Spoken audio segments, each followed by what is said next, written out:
Hi guys, tonight we're tracing the complete history of copper, the first metal that quietly changed humanity. Imagine a world where every tool is stone, every blade is chipped by patient hands, and every useful thing comes from bone, wood, clay, shell, or flint.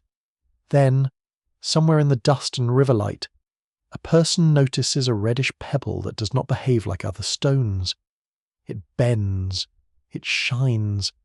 It keeps a warm colour, like sunset caught inside the earth. What would you think it was? A gift? A trick? A tiny piece of the sun, being suspiciously portable. So, before you settle into the story, take a moment to like the video and subscribe, and while the night gathers around you, comment where you are listening from and what your local time is right now. Someone may be hearing this at midnight beside rain, while someone else is drifting off at dawn. Now, dim the lights, and you find yourself standing at the edge of a very old stream. The water moves slowly over rounded stones. It makes a soft clicking sound, pebble against pebble, as if the earth is whispering in a language older than speech.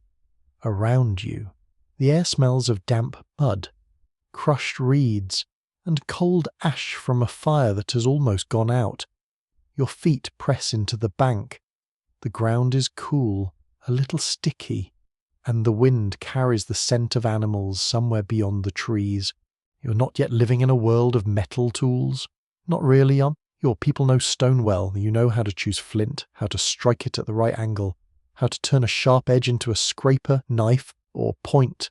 You know bone needles, wooden digging sticks, woven baskets, hide coverings, and clay hearths. The world is practical, patient, and full of small skills that take years to master. Nothing is simple just because it is ancient. That is one of the little jokes history plays on modern minds. People from the Stone Age were not confused background characters waiting for technology to arrive. They were clever, observant, and extremely good at staying alive without a single hardware store in sight. Then your eyes catch a different colour. Among the grey and brown stones lies a small nugget with a reddish shine. It is not bright like polished jewellery yet. It is dull in places, earthy in others. But when you rub it with your thumb, a warmer glow appears. It feels heavy for its size. Not magical exactly, though you can understand why someone might think so. It is firm, but not brittle. When you strike it with another stone, it does not flake like flint. It dents. It changes shape. It accepts pressure in a way stone refuses. This is native copper, metal found in a naturally metallic form. Long before furnaces and complex smelting, people could encounter copper as nuggets in riverbeds, exposed rock, or weathered mineral deposits. That fact matters because copper did not first enter human life as an invention from a laboratory or royal workshop. It began as a strange material noticed by hands, eyes, and curiosity. You pick it up, and it is cold at first. Then it warms against your skin, almost as if it belongs there. The earliest human use of copper reaches deep into prehistory. Archaeologists have found very old copper objects from regions such as the Near East, including small beads and ornaments made thousands of years before copper tools became common. In these first moments, copper is not yet the backbone of armies or cities. It is personal. It is decorative. It may be tied to beauty, identity, status, or ritual. A bead can speak quietly. It can say, someone shaped this. Someone valued this. Someone wore the earth's hidden colour close to the body. You sit near the fading fire and turn the nugget in your fingers. Nearby, someone scrapes a hide with stone. Someone else crushes seeds on a flat grinding stone. A child laughs, then is hushed, because the evening belongs to low voices and listening. The copper rests in your palm with a stubborn little dignity. It is not especially useful yet. It will not cut better than flint. It will not hunt for you. Honestly, as tools go, early copper is a bit dramatic without being immediately superior. Pretty, unusual, and a little high maintenance. Very historical behavior. Still, the mind remembers what the hand discovers. Maybe you hammer the nugget with a stone. It flattens slightly. That is astonishing. A piece of the earth can be persuaded, not chipped away, not carved down, but pushed into another form. You strike again. The sound is not the sharp crack of flint breaking. It is duller, softer, more intimate. Tap, tap, tap. The rhythm joins the night sounds.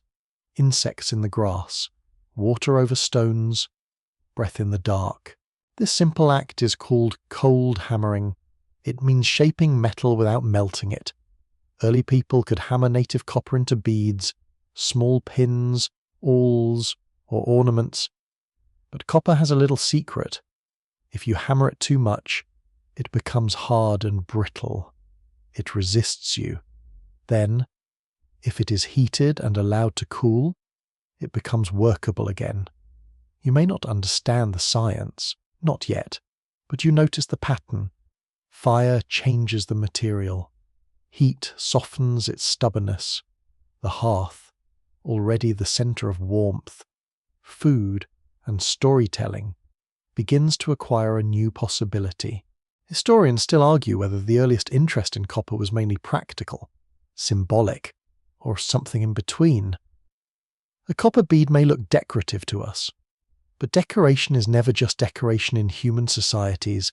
It can mark belonging, age, kinship, power, memory, marriage, mourning, or contact with distant people.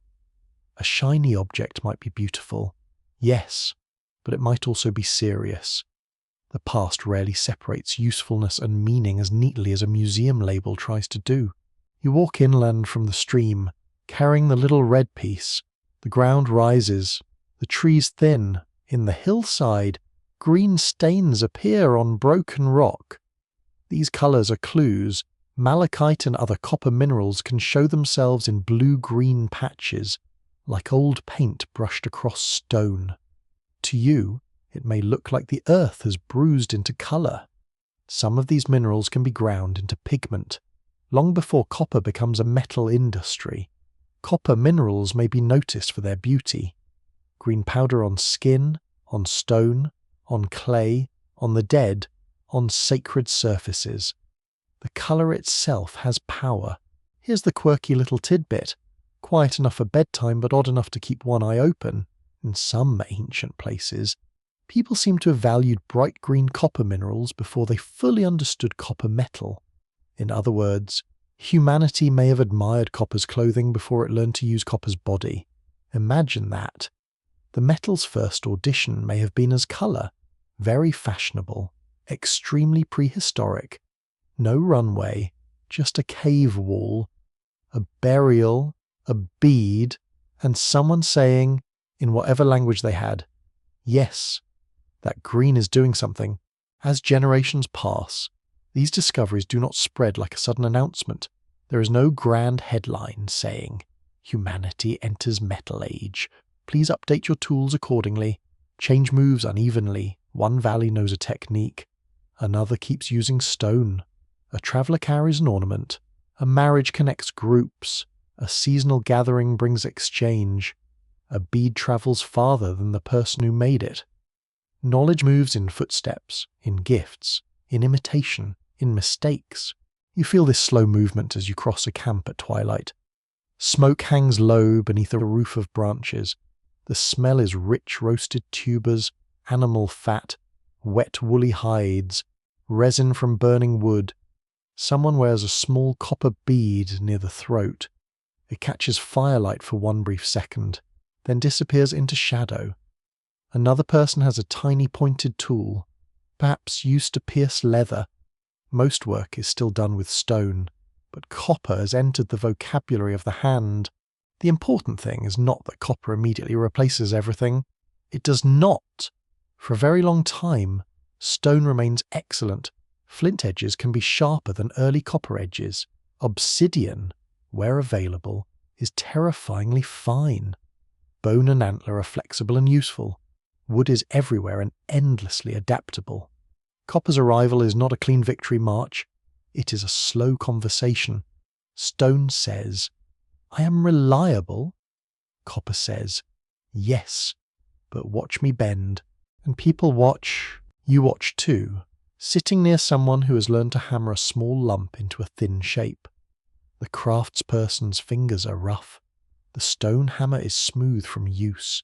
There is patience in the work, and also experiment. Too much force ruins the piece. Too little changes nothing. The body learns before the mind explains.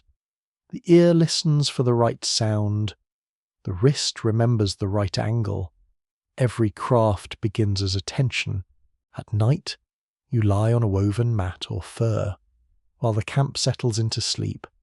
The copper object is nearby, perhaps tied into a necklace, perhaps tucked in a pouch, perhaps placed near the hearth where the embers breathe faint red.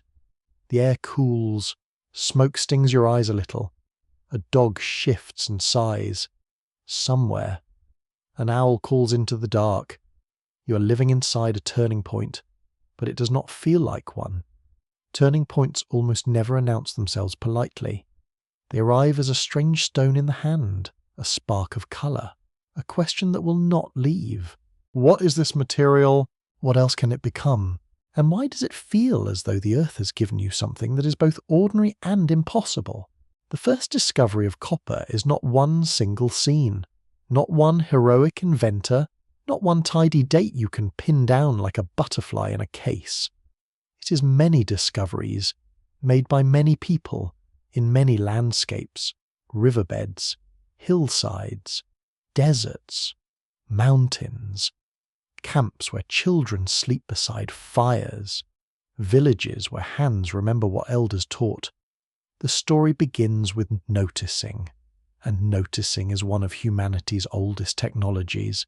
So you rest there, in that ancient dark, with the stream still murmuring beyond the trees and the smell of ash folded into your hair. The little red nugget has not yet become a wire, a coin, a roof, a cooking pot, or the hidden pulse of a modern city. For now it is small enough to close your fingers around. But inside that smallness waits a long future. A future of mines, furnaces, trade, wealth, beauty, conflict, medicine, electricity, and quiet domestic usefulness. All of it begins with touch. You hold the copper, it holds the warmth of your hand. You're standing beside a hearth where the evening fire has grown low and serious. The stones around it are blackened from many meals, many winters, many quiet attempts to make the world a little more obedient. Sparks lift into the dark like tiny insects, then vanish. The air smells of charcoal, warm clay, singed grass, and the sharp mineral scent of stones that have been heated too long. Near the edge of the fire lies a small piece of copper. It is not simply resting there, it is changing. At first, nothing seems dramatic. There is no thunder, no divine voice, no ancient craftsperson suddenly shouting, "Wonderful." Metallurgy has arrived, because thankfully history has better manners than that. The little reddish piece grows darker, then glows faintly in the heat. Someone nudges it with a stick. Someone else watches closely, because watching is how most early science begins. The fire snaps, ash shifts, a breath of wind sends warmth across your face, dry and soft as animal hide. When the copper is pulled from the embers, it does not look like a miracle. It looks like a stubborn lump that has survived a rough evening. But when it cools enough to touch, the change is there. The metal yields more easily beneath the stone hammer. The earlier hardness is relaxed. The blows fall with a muted rhythm, not the brittle crack of flint, but a dull tapping that seems almost domestic. Tap, pause, turn, tap, pause, turn. The sound is small, but it carries the future in it. This is annealing, though no one here has a name for it. Heating copper and allowing it to cool makes it easier to shape again after hammering. For early craftspeople, this discovery must have felt less like theory and more like a mood shift in the material. Hammered too long, copper becomes difficult. Warmed in the fire, It forgives you. A very useful personality trait. Honestly, more tools should consider it. You crouch closer, feeling heat on your cheeks and cold ground under your knees. A craftsperson places the softened metal on a flat stone and begins to work it outward. Slowly, it thins. Slowly, it widens. It becomes a bead, a point, a tiny hook, a small ornament with a hole carefully pierced through it. Every movement requires patience. Copper can be shaped, but it is not liquid in the hand. It resists, then agrees, then resists again. The mainstream fact at the centre of this moment is simple, but enormous. Copper was the first metal humans learned to shape extensively, because it can occur naturally as metal and can be worked at relatively low technological levels. You don't need a blast furnace to begin. You need attention, heat, stone hammers, and time. That is not primitive. That is elegant. It is the art of doing a great deal with very little. Around the hearth, the community moves through ordinary life. Someone grinds grain or wild seeds with a steady circular motion. Someone twists fibre into cord. Someone repairs a basket. The smell of food thickens in the air, earthy and warm. Smoke clings to hair, skin, and clothing. Children sleep in a pile near the safest wall, their breathing uneven and soft. Outside, the night insects make a thin, silver sound. The craftsperson keeps working. A small copper bead begins as a flattened sliver, then curls. Another piece is pierced with a point made from stone or bone. A tiny awl emerges, not glamorous but useful, able to punch holes in leather or bark.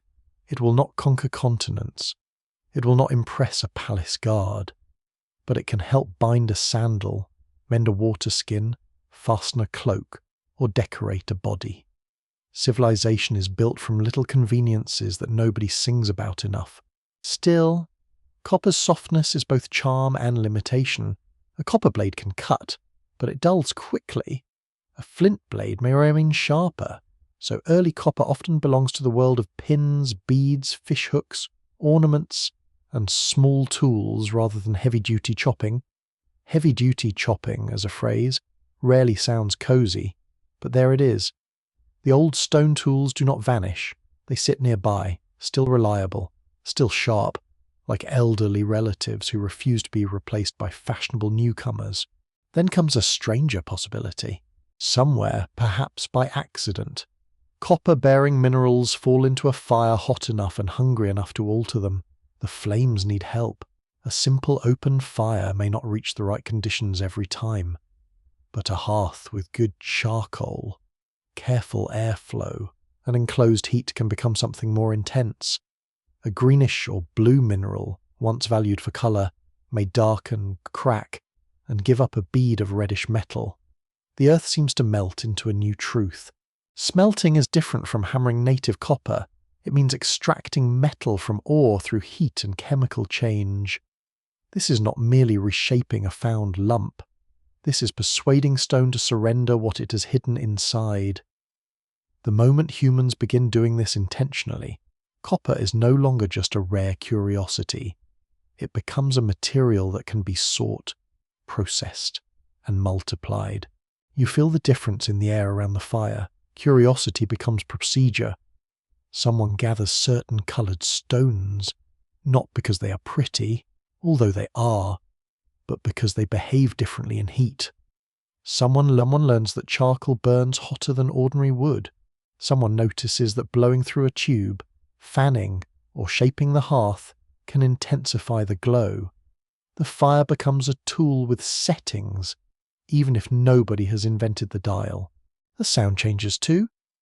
Instead of casual flames, you hear the breath of people feeding the heat. A hollow reed or clay tube directs air toward the coals.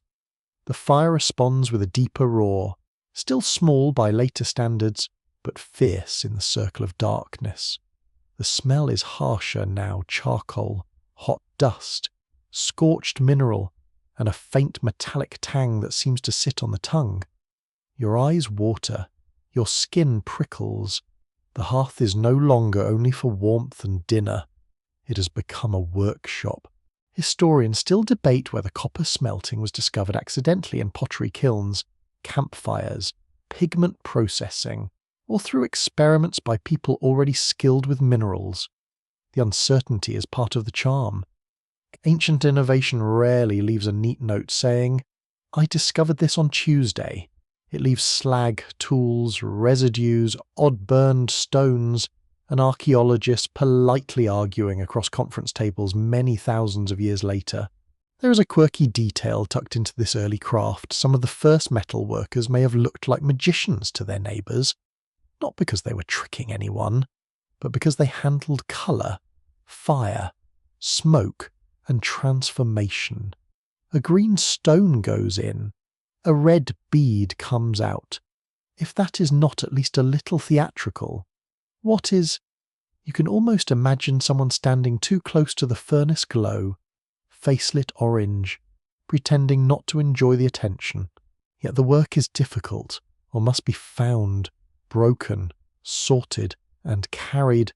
Fuel must be gathered in large amounts, clay must be shaped into hearths or simple furnaces, the fire must be controlled. Too cold, and nothing useful happens.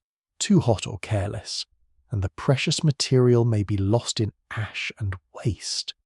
Early metallurgy is not one invention, but a chain of linked skills. Break one link, and the metal stays locked inside the stone. You watch hands sorting minerals by colour and weight.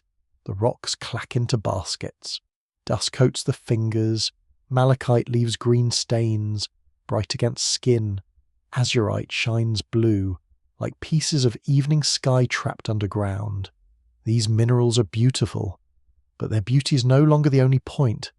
They have become promises. A potter nearby understands heat from another angle. Clay vessels must dry, then harden. Too much moisture and they crack. Too little heat and they remain fragile. Pottery teaches patience with fire. It teaches that earth can change permanently. Perhaps the potter and the metalworker are not separate people at all. Perhaps one curious mind moves between clay, pigment, stone, and flame, asking what else can be transformed. Human curiosity has always been nosy in the most productive way. The first copper objects made by heat are modest. Small drops of metal are hammered into shape. Bits are joined, folded, or pierced. A bead may be traded to another group and travel far from the hearth where it was born. An awl may pass from parent to child. A charm may be buried with someone loved. Copper begins to gather stories around itself. As you move through this early workshop, you notice how intimate the technology feels. There are no vast mines yet in this scene. No roaring factories, no smoke covering a city sky. There is just a small group working at night, testing the patience of matter. The firelight rests on their shoulders. Their tools are simple. Their knowledge is carried in memory, gesture, and repetition. A young apprentice watches the angle of the hammer, the colour of the heated metal, the way the elder waits before striking again. The body becomes the measuring instrument. The eye judges the glow, the hand senses softness. The ear hears whether a strike is clean. The nose learns when something in the fire is different. You breathe in that strange blend of ash and mineral and realize that technology begins not with machines, but with trained senses. Copper also changes imagination. Once people know that stone can contain metal, the ground itself becomes more mysterious. A hillside is no longer only a hillside. It may be a sealed storehouse. A coloured vein in rock may be a message. The world grows layered. There is the surface you walk on, and beneath it, hidden possibilities waiting for heat, labour, and nerve. At the hearth, a finished bead is lifted by a cord. It glows softly in the firelight. Warmer than shell, stranger than bone, more obedient than stone. Someone smiles. Someone else pretends not to be impressed, which is a very ancient human tradition. The bead is passed from hand to hand. Each palm leaves a trace of oil and warmth. The metal is no longer just material. It has become an event the group remembers. The night deepens, the fire settles lower, the copper pieces cool on a flat stone, their surfaces uneven, their edges imperfect, their importance enormous. You can hear breathing, embers, distant water, a night bird calling from the trees. You can feel grit beneath your fingers and smoke inside your clothing. This is not the age of grand monuments. It is the age of experiment. Quiet, smoky, patient experiment. And in that patience, humanity learns one of its most powerful lessons: the world can be changed by controlled heat, not only cooked, not only warmed, not only lit against darkness, but transformed. A coloured stone can become a shining object. A hard piece can soften. A hidden metal can appear. Fire, once a companion against the night, becomes a doorway. You sit beside the fading coals while the craftsperson wraps the small copper pieces in hide. The workshop returns to silence. Yet the silence feels full. Something has shifted in the relationship between hand, earth, and flame. The copper is small enough to lose in the dust, but the idea it carries is too large to disappear. You wake into the sound of a village already moving.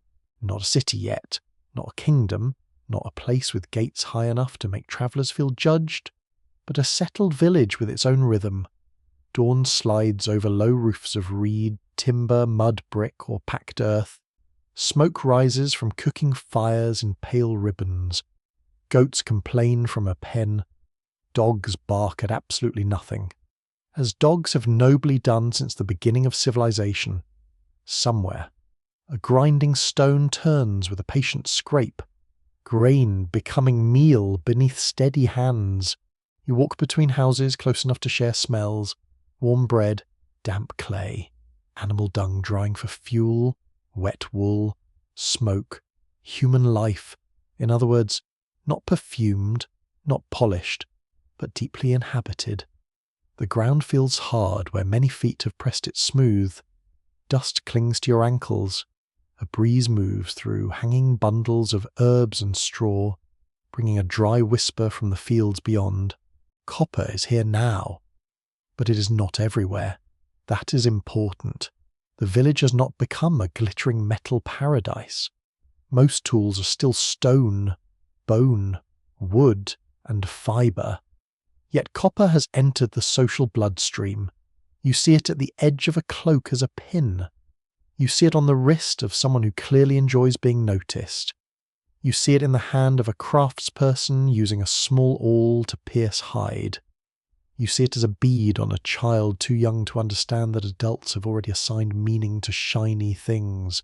The mainstream historical fact is that early copper use became closely linked with settled farming communities in parts of Southwest Asia and Southeastern Europe, where agriculture, pottery, long-distance exchange, and craft specialization helped metalworking grow. Villages made copper more powerful because they gathered people, food stores, skills, and trade connections in one place. A wandering group can notice a strange metal. A settled community can return to a source, teach a technique, store materials, and make the same object again. That changes everything quietly. You step into a courtyard where several people are working. One person shapes clay vessels, another twists plant fibers into cord, a third sorts small stones by colour and texture. Copper pieces sit in a shallow basket lined with hide, guarded with a casual seriousness usually reserved for things that are both valuable and easy to lose. A bead can vanish into dust, a pin can slip through floor reeds. A tiny metal awl can become the subject of a village-wide argument before breakfast. Archaeology rarely records the argument, which is a pity. Metal creates new kinds of attention. Who has it? Who made it? Who controls the raw material? Who knows the heating trick? Who gets to wear the finished object in a small community? Such questions are not abstract. They have faces. They sit across from you at meals. They marry your cousins. They borrow your baskets and forget to return them. Copper does not merely make tools, it helps make distinctions. A person wearing a copper ornament may signal skill, wealth, foreign contact, ritual role, age, or family connection. Perhaps the object marks a bride. Perhaps it honors an elder. Perhaps it belongs to someone who travels between communities and returns with stories. Salt, shells, obsidian, pigments, and news. A copper bead at the throat can say, "I am connected to places you have not seen." That is a powerful message in a world where distance is measured by tired feet. You follow a path toward the village edge, where fields stretch under the morning sun. Barley or wheat bends in a light wind. The stalks brush against your palm, dry and whispering. Farming life is not peaceful in the simple way people sometimes imagine.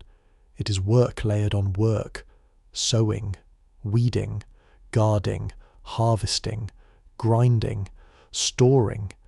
The smell of soil is rich after irrigation or rain. Birds gather where grain spills. Someone shouts to drive them off. The birds return immediately, because birds also understand agriculture. Copper fits into this world not as a replacement for labour, but as a new form of value inside labour. A copper awl helps repair a harness, a bag, a sandal, a leather bucket. A small blade may assist with delicate cutting. A pin fastens clothing more securely than a thorn. These are not dramatic things, but daily life is mostly made of undramatic things. History turns on meals cooked, seeds stored, walls patched, babies carried, tools mended. Yet beauty remains central. Some early copper objects are ornaments first and tools second, if they are tools at all. You enter a house where the interior is dim and cool. The walls smell of clay and smoke. Light falls through the doorway in a golden rectangle. On a mat lies a necklace of shell, stone, bone, and copper beads. Each material has travelled a different path. Shell from water far away, stone from a known hillside, bone from an animal once hunted or herded, copper from earth that changed under fire. Wearing them together is like wearing a map of relationships. Trade now matters in a deeper way. Copper sources are not evenly spread across the land. Some villages sit near ore, others do not, so the metal moves, not always as finished objects, sometimes as raw lumps, mineral pieces, or half-worked forms. Exchange routes link valley to mountain, coast to inland plain, pasture to farming settlement.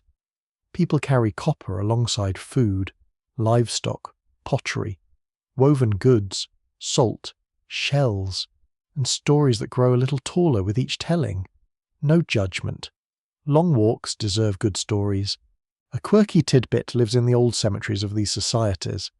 In some Copper Age burials, tiny metal objects appear beside bodies in ways that puzzle archaeologists. A tool may be too delicate for heavy work.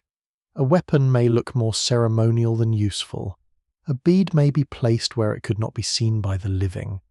This hints that copper sometimes mattered, not because it performed a task, but because it accompanied identity beyond daily life. Even the dead, it seems, could be dressed for social meaning. Ancient people did not invent status anxiety, but they certainly contributed to its early development. You pass a burial ground beyond the houses, the atmosphere changes, the village noise softens behind you. Grass moves over low mounds, the air smells of dry plants, earth, and faint smoke from offerings or nearby hearths. You do not need to imagine anything grim. Think instead of care. Hands arranging a body, hands placing a bead, a blade, a little polished object, hands smoothing soil. The copper rests in darkness, no longer touched by sun, still carrying human intention.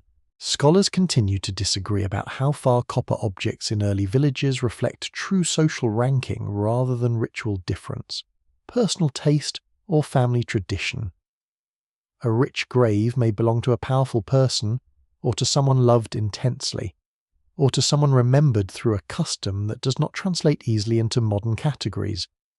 It is tempting to make every shiny object into a crown.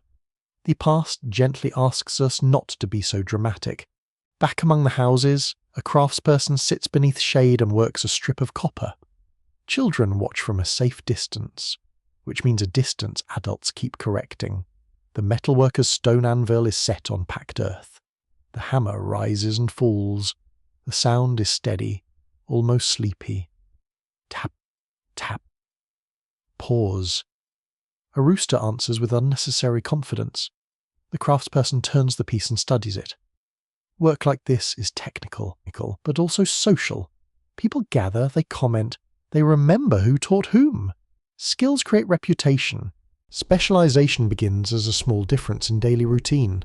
One person is better at firing pottery. Another knows animals. Another has the patience for weaving. Another understands copper. In a farming village, nobody is free from ordinary chores, but some hands become associated with certain crafts. Over time, craft knowledge can become family knowledge, guarded knowledge, sacred knowledge, or trade knowledge. A person who can make copper behave may gain respect, suspicion, or both. Very often both. Humanity enjoys admiring skilled people while quietly worrying they know too much. The village economy also shifts around storage. Grain can be stored. Animals can reproduce. Pottery can hold surplus. Copper adds another kind of stored value. It does not rot like food. It can be carried, displayed, repaired, melted, reshaped, or exchanged. A broken copper object is not simply trash. It is material waiting for another life. That recyclability gives copper a strange endurance. A bead can become part of a pin. A tool can become a lump. A lump can become an ornament. Identity changes. Material remains. You feel the weight of this idea when someone places a small copper piece in your palm. It is heavier than it looks, smooth in one place, rough in another, warm from another person's hand. It carries touch after touch, a chain of skin and labour. You understand why people might value it beyond usefulness. Copper feels alive with handling. As the sun lowers, the village becomes golden and smoky. Herd animals return in a dusty cluster. Children run beside them. A woman pours grain into a vessel with a dry rattling sound. Someone laughs near a doorway. Someone argues about a missing tool. Someone, naturally, insists they left it right there. The copper ornaments catch the last light in brief red flashes, then fade as shadows lengthen. At night, people gather near fires. News passes with food. A traveller describes a distant settlement where copper is more common, where ornaments are larger, where a certain family controls a route through the hills. Listeners lean in. Flames click. Fat drips into embers and releases a rich smell. The story is about metal. Yes, but also about people. Who has access, who travels safely, who can trade, who can demand, who can refuse. Copper is teaching communities to think beyond the field and the household. It pulls attention toward mountains, rivers, strangers, specialists, alliances, and obligations. A small red metal becomes a reason to walk farther, bargain harder, remember roots, and judge value in new ways. You lie down on a mat inside a warm, smoky room. The village settles slowly, never completely silent. Animals shift. A baby murmurs. A fire collapses softly into coals. Outside, the stars hang over fields and paths and hidden mineral veins. Copper rests in baskets, on bodies, in graves, beside hearths, and inside stories. It has not made life easy. Nothing so ancient is that generous. But it has made life more connected, more layered, more aware of distance and desire. You close your eyes with the smell of smoke in your hair and dust on your skin. Somewhere nearby, a copper bead touches someone's collarbone as they sleep. rising and falling with breath. It is small, almost weightless, yet the village has begun to turn around such things. You stand before a hillside that looks quiet at first. Grass bends in the wind. Small stones glitter in the morning light. A few thorny shrubs cling to the slope, stubborn and dusty, because apparently even plants enjoy difficult real estate. From a distance, the hill seems ordinary, just another fold of earth beneath a pale sky. But as you come closer, the surface changes. There are pits in the ground, dark openings, spoil heaps where broken rock has been thrown aside. Green stains mark the stone like old secrets leaking through. The air is dry and mineral sharp. Dust touches your lips. Somewhere below, a hammer strikes rock with a heavy, patient knock. Not the delicate tapping of a village craftsperson, but a deeper sound, slower and more tiring. Knock, scrape, knock, scrape. The hillside is not quiet at all. It is breathing through holes. This is one of copper's great transformations, the moment people stop waiting for unusual pieces of metal or colourful stones to appear on the surface and begin cutting into the earth to find more. Mining turns curiosity into commitment. It asks for planning, tools, labour, food, courage, and a community willing to send bodies into darkness for the promise of red metal hidden in green rock. You approach the entrance of a mine. The opening is low, almost rude in its refusal to welcome you. A person crouches and disappears inside with a basket. Another emerges, blinking hard in the sunlight, face streaked with dust and sweat. Their hands are scratched, their shoulders are sore, their clothing smells of earth, smoke, and human effort. A basket of broken ore hangs from a strap, heavy enough to pull the body sideways. Ancient copper mines could be surprisingly complex. Archaeologists have found shafts, galleries, hammer stones, antler picks, stone mauls, wooden supports, and traces of fire setting. A method where miners heated rock with fire and then cooled or struck it to crack it apart. That is the mainstream fact you can feel under your feet. Copper did not simply decorate early societies. It reorganized labour underground. You duck into the mine. The light narrows at once. Behind you, the day shrinks to a bright shape. Ahead, the tunnel is cramped and uneven. The ceiling presses low enough that your back begins to complain almost immediately. The walls are cold where your fingers touch them. Damp in some places, gritty in others. Dust gets under your nails.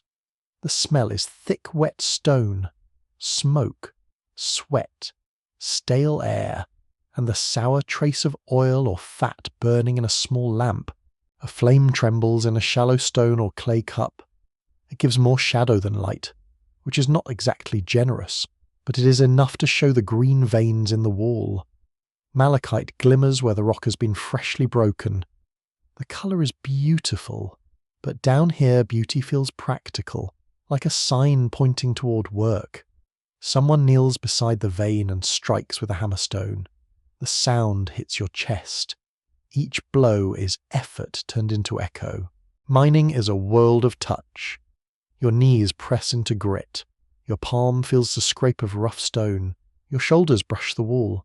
You breathe carefully because the air seems used already, borrowed from too many lungs and too much smoke. You hear the scrape of baskets dragged along the floor, the cough of a worker, the dull clatter of waste rock. Above, birds may be singing. Down here, the earth answers only in knocks. The work is dangerous without needing to be theatrical. Rock can fall, air can grow foul, fires can consume breath, tunnels can flood, tools can break, a lamp can go out. It is enough to make you appreciate the surface, with all its annoying sunlight and judgmental goats. Yet people go down anyway, again and again, because copper has become worth the descent. Outside the mine, the labour continues, or is sorted on flat ground.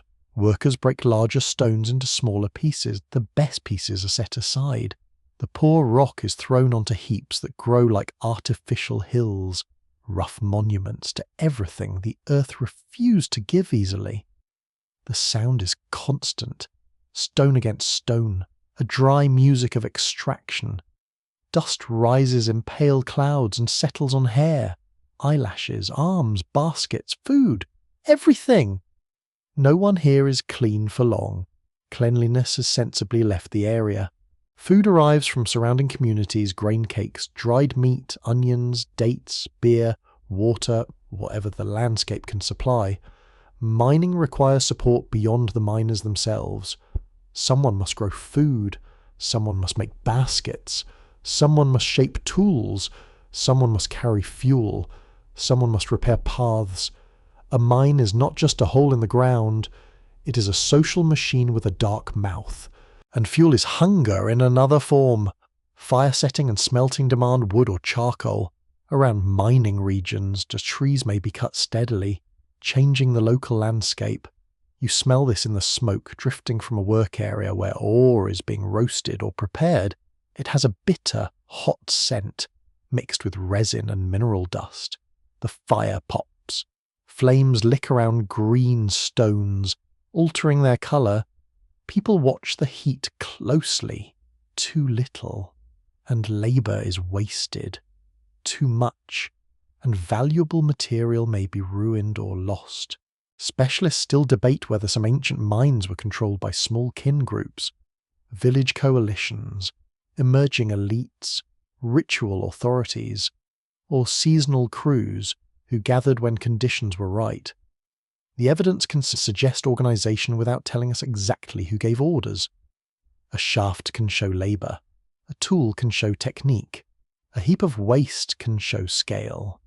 But the voice saying, "You carry that basket," has vanished into dust. You step toward a cluster of shelters near the mine. They are temporary, light, smoky and practical. Skins, branches, stone windbreaks, packed earth floors. The atmosphere is rougher than a village life, more exposed. People here may not live beside the mine all year. Some come for a season, following weather, food supply, or social obligation. The mine gathers them into a temporary community of tired backs and stained hands. A young worker holds up a piece of ore and grins. It is bright green, almost too lovely for the place it came from. Another person, older and less easily impressed, snatches it, weighs it, and tosses it into the correct basket. Romance is nice. Sorting is necessary. Here is a quirky tidbit from mining worlds in some ancient mines. Narrow passages suggest that smaller bodies may have been useful underground. Whether these were young people, slender adults, or workers chosen for their size is not always clear. The image is haunting, but also practical. A tight seam of ore does not care about your dignity. It accepts whoever can reach it. History, as usual, is not designed for comfortable posture. In the mine again, you notice marks on the wall. Some are tool scars, repeated blows that create rough cups and grooves. Others may be more intentional scratches, shapes, smudges of pigment, or deposits placed in curious spots. Mining often touches belief. When people enter the earth and remove hidden substances, they may feel they are crossing into a realm that demands respect. The underground is not merely a workplace. It can become a threshold.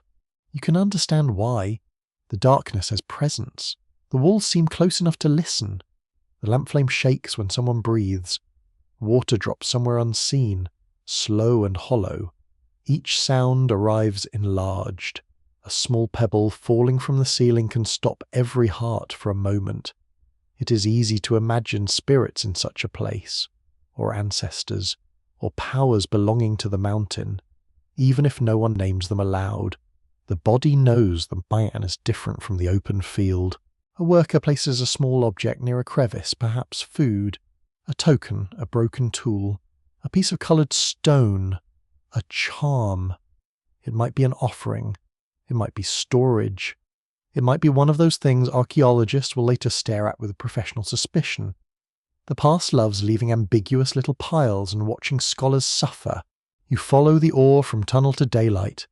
It is carried in baskets that rasp against shoulders and hips. The straps bite into skin, hands grip the rim until fingers ache. At the surface, the world seems almost too bright. Air floods your lungs, clean compared with the tunnel, scented with dry grass and smoke. The sky opens wide overhead. For a few moments, just standing upright feels like luxury. Ore is crushed finer with hammerstones. Pieces are washed, sorted, roasted, and prepared for smelting. Not all of this may happen at the mine. Some ore travels to settlements where fuel, labour, or specialists are available. The metal's journey begins underground but continues across paths, rivers, and social boundaries. Copper pulls landscapes into connection, mountain to village, miner to farmer, charcoal burner to trader, craftsperson to wearer. The mine also creates memory. Workers learn which seam is rich, which tunnel is dangerous, which rock cracks well after heating, which entrance floods, which slope collapses after rain. This knowledge is not written. It lives in warnings, gestures, scars, jokes, and stories told while hands are busy. A miner may point to a dark passage and say, "Not that way." No further explanation needed. The body hears the seriousness. As evening comes, the hillside changes colour. The pits become darker. Smoke from small fires drifts low and blue. People sit with bowls of food, shoulders slumped, faces lit by flames. The smell of cooked grain mixes with dust and sweat. Someone rubs a bruised hand. Someone laughs too loudly from exhaustion. Someone checks the day's ore with quiet satisfaction. You sit near a heap of broken rock and hold a green-stained fragment. It is rough against your palm, cool now but full of remembered heat. It came from darkness. It cost breath and muscle. It will be broken, burned, transformed, hammered, traded, worn, sharpened, treasured, perhaps buried. This small stone has already passed through more human effort than its size suggests. Night settles over the mining camp. The hills are no longer ordinary. They are open, wounded, generous, dangerous, and known. Stars appear above the black mouths in the slope. From one tunnel, a final echo drifts out, a late hammer blow fading into the ground. You listen as the sound disappears. Copper has taught humanity to enter the earth with purpose, and the earth has answered with labour. The first mining worlds are not merely places of extraction. They are places where courage becomes routine, where darkness becomes familiar, where the hidden interior of the planet begins to shape the surface of human life. You stand in a workshop where the air glows orange and the night outside seems far away. The room is low, smoky, and alive with heat. Clay walls hold the warmth like a sleeping animal. Charcoal snaps in the furnace. A bellows wheezes with a slow breathing rhythm, pushing air into the coals until they brighten from red to yellow. The smell is thick and sharp ash, hot clay, mineral dust, sweat, and that strange metallic tang that settles at the back of your throat. On the packed earth floor, baskets of ore sit beside broken crucibles. A mould waits nearby, carved in stone or shaped from clay. It has a hollow space prepared for a blade, an axe, or a chisel. The mould looks unimpressive, almost boring, which is rude considering what it is about to do, but history often hides its drama inside practical objects. A hollow in stone, a fire-fed bowl, a worker's steady hands, a craftsperson leans over the furnace and watches the colour of heat. Copper is already known as a material that can be softened, shaped, melted, and reused. But now another substance has entered the story: tin. Pale, modest, easily overlooked tin. Not glamorous. Not the sort of metal that walks into a room and demands poetry. Yet when tin joins copper in the right proportion, something remarkable happens. The mixture becomes bronze. The mainstream historical fact is clear: bronze, an alloy usually made from copper and tin, is harder, more durable, and more useful for many tools and weapons than pure copper. That single improvement changes the scale of human ambition. It gives farmers stronger sickles, carpenters sharper chisels, warriors tougher blades, and rulers shinier symbols of power. A tiny amount of tin can make copper behave as if it has had a stern talk with itself and decided to become more serious. You watch as the craftsperson measures materials by habit, not by written formula. A lump of copper, a smaller amount of tin ore or tin metal. The hands know what the eyes confirm. Too little tin, and the bronze may remain too soft, too much, and it can turn brittle. The balance matters. Fire is patient only when respected. Metal is cooperative only when properly persuaded. The furnace roars deeper as the bellows continue. Someone works the leather bags or wooden frames, pressing and releasing, pressing and releasing. The sound fills the room like a sleeping giant with a blocked nose. Not elegant, perhaps, but very effective. The charcoal glows fiercely. Heat presses against your face. Your skin tightens. Sweat gathers under your collar and along your back. The floor feels gritty beneath your feet. Inside the crucible, metal begins to shine. At first, it's a dull, heavy glow.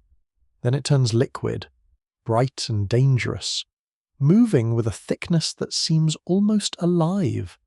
The craftsperson grips the crucible with tongs or wrapped tools. Everyone nearby becomes quiet.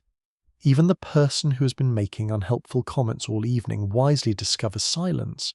Molten bronze is not interested in your opinions. The pour begins. A stream of glowing metal enters the mould with a low hiss. Smoke curls upward.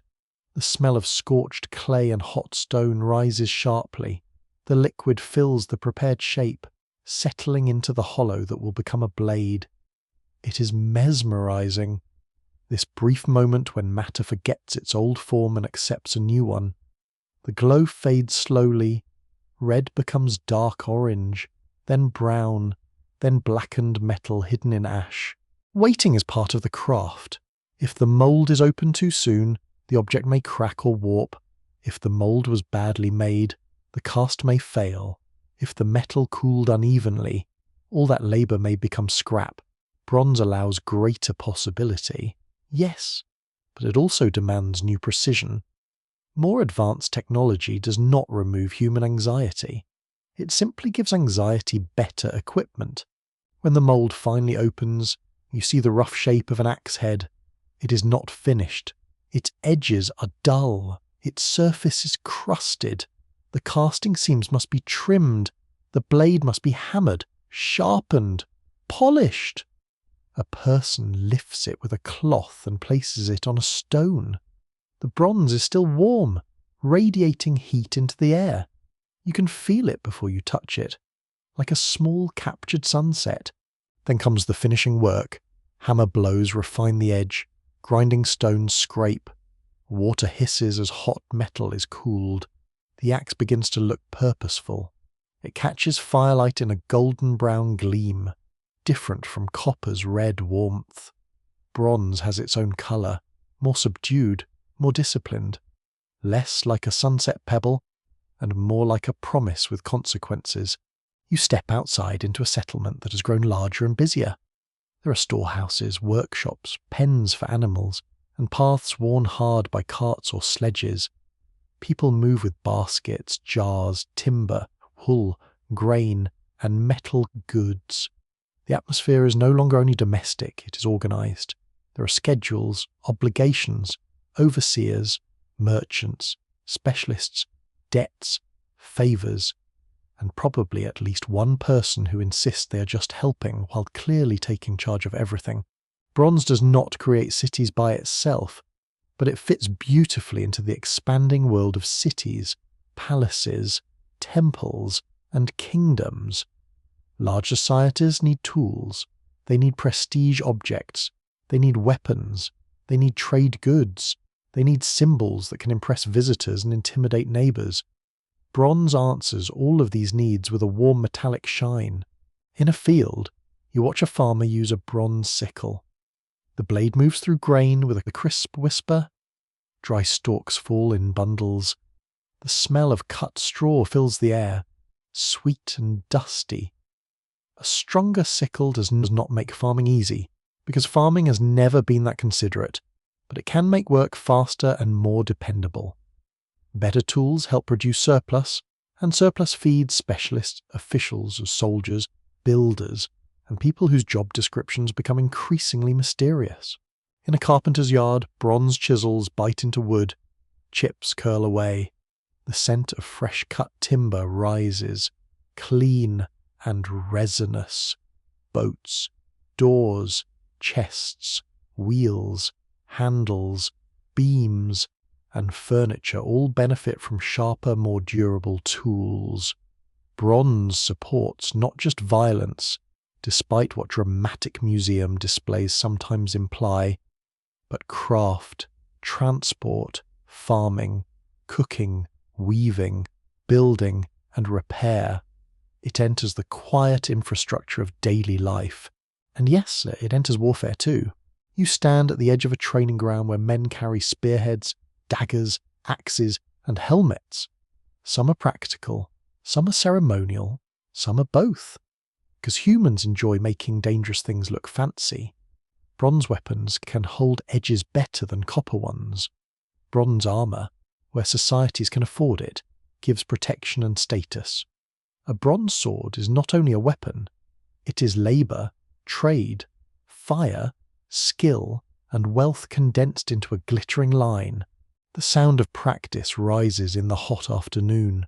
Wooden shields thud, spear shafts clack, voices call instructions. Dust lifts under sandals, leather straps creak, a bronze blade flashes once in sunlight and then is sheathed. You feel the uneasy beauty of it. Metal has become power that can be worn at the waist. Rulers understand this quickly. In palaces and ceremonial centres, bronze vessels hold offerings, wine, oil, or grain. Bronze mirrors catch faces in dim reflection. Bronze statues embody gods, kings, ancestors, animals, and spirits. The metal's value is not only mechanical, it is theatrical. It shines in processions. It rings in ritual. It survives when wood rots and cloth disappears. Bronze lets authority become visible.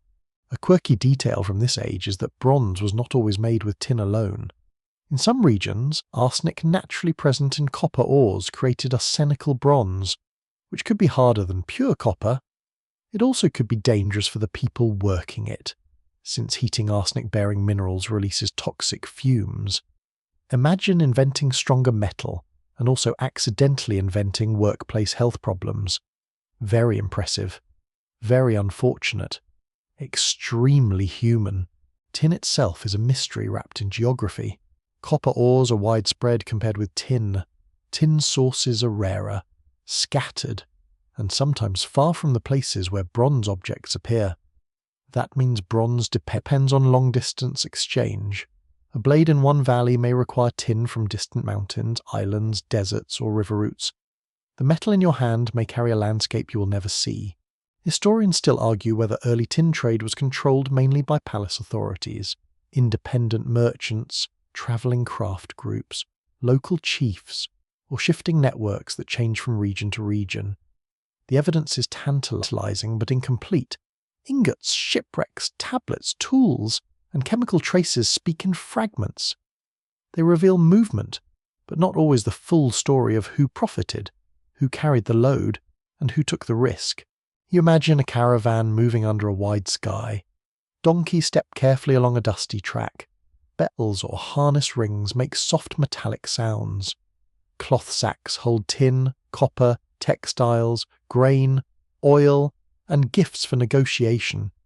Traders smell of sweat, wool, leather, and road dust. They know where wells are, which settlements demand tolls, which chiefs are reliable, and which smiles are expensive. Bronze begins in furnaces, but it also begins in trust between strangers who may not fully trust each other at all. At a harbour, bronze moves by water, boats creak against moorings, waves slap wood, the air tastes of salt. Men lift heavy oxhide-shaped ingots. their corners designed for carrying, their surfaces rough from casting. Such ingots turn metal into transportable wealth. A ship filled with copper and tin is not merely cargo, it is a floating future, assuming the sea behaves, which is never a safe assumption. Back in the workshop, finished bronze objects hang from pegs or lie wrapped in cloth. A socketed axe, a spearhead, a small knife, a needle, a mirror, a bracelet, a vessel with a rounded belly. Each object reflects a different need and a different dream. The touch of bronze is cool at first, then warming in your palm, it feels smoother than stone, heavier than bone, more permanent than wood. Bronze changes humanity because it rewards coordination. To make it, people must find ore, gather fuel, build furnaces, learn proportions, shape molds, move materials, exchange across distance, and train specialists. It is not one person's trick. It is society working through heat. And once societies learn that such coordination brings power, they tend to ask for more. Larger workshops, longer trade routes, stronger rulers, bigger monuments, sharper blades, fancier cups, because apparently even empires need tableware. The furnace cools as night settles. The workshop grows quieter. A few tools still tick softly as they lose heat. Smoke threads through the roof, opening into a sky full of stars. Your hands smell of charcoal and metal. Your clothing holds the day's warmth. Somewhere nearby, a farmer sleeps beside a bronze sickle. A guard rests with a bronze spearhead close at hand. A ruler dreams near bronze vessels that shine faintly in lamplight. Copper is joined with tin, and the result is more than a material. It is a system. It is trade made solid, labour made visible, fire made durable, desire made sharp. In the hush of the cooling workshop, bronze waits on the table, heavy and calm, ready to enter fields, temples, houses, roads, boats, and battle lines. The metal does not speak. It does not need to. Around it, human life has already begun to reorganize. You walk into a world where copper speaks many languages. Not with a voice, of course. That would be alarming, and honestly a little rude at bedtime as it speaks through tools, mirrors, fish hooks, vessels, ornaments, axes, statues, bells, coins, and tiny objects tucked into graves with careful hands. The metal is no longer one tradition belonging to one place. It has crossed deserts, rivers, mountains, islands, forests, and seas. In each landscape, people make it serve a different dream. The morning opens in Egypt, where sunlight lies bright and flat across stone. The Nile moves slowly beside fields of green, its water smelling of mud, reeds, fish, and warm life. Papyrus rustles in the breeze. Birds call from the riverbank in the distance. Desert cliffs burn gold beneath the sun. You feel fine dust on your skin, dry as powdered bone, while the river air presses damply against your face. Copper is everywhere in Egyptian life, though not always loudly.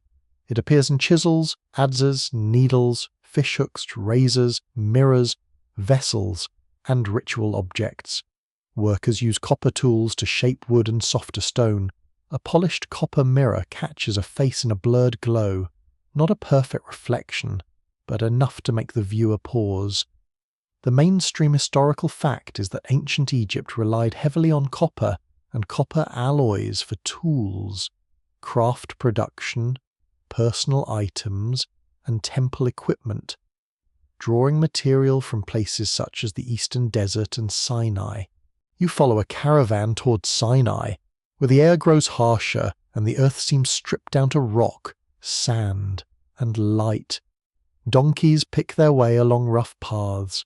Leather creaks. Men shout softly to one another. The smell is sweat, dust, animal hide, and sun-warmed stone in mineral zones. Blue and green colours appear in the rock. Turquoise and copper minerals flashing like pieces of sky dropped into the desert. Egyptian expeditions to mining areas were not casual strolls with snacks. They involved officials, workers, guards, scribes, and supplies. Inscriptions left in Sinai record royal names and mining activity, turning extraction into both labour and royal performance. You can almost hear a scribe scratching signs into stone, making sure future eyes understand that this dusty, miserable, productive place belonged to power. Very thoughtful of bureaucracy to follow everyone even into the desert. In a shaded Egyptian workshop, a metal worker polishes a copper mirror. The tool circles slowly over the surface.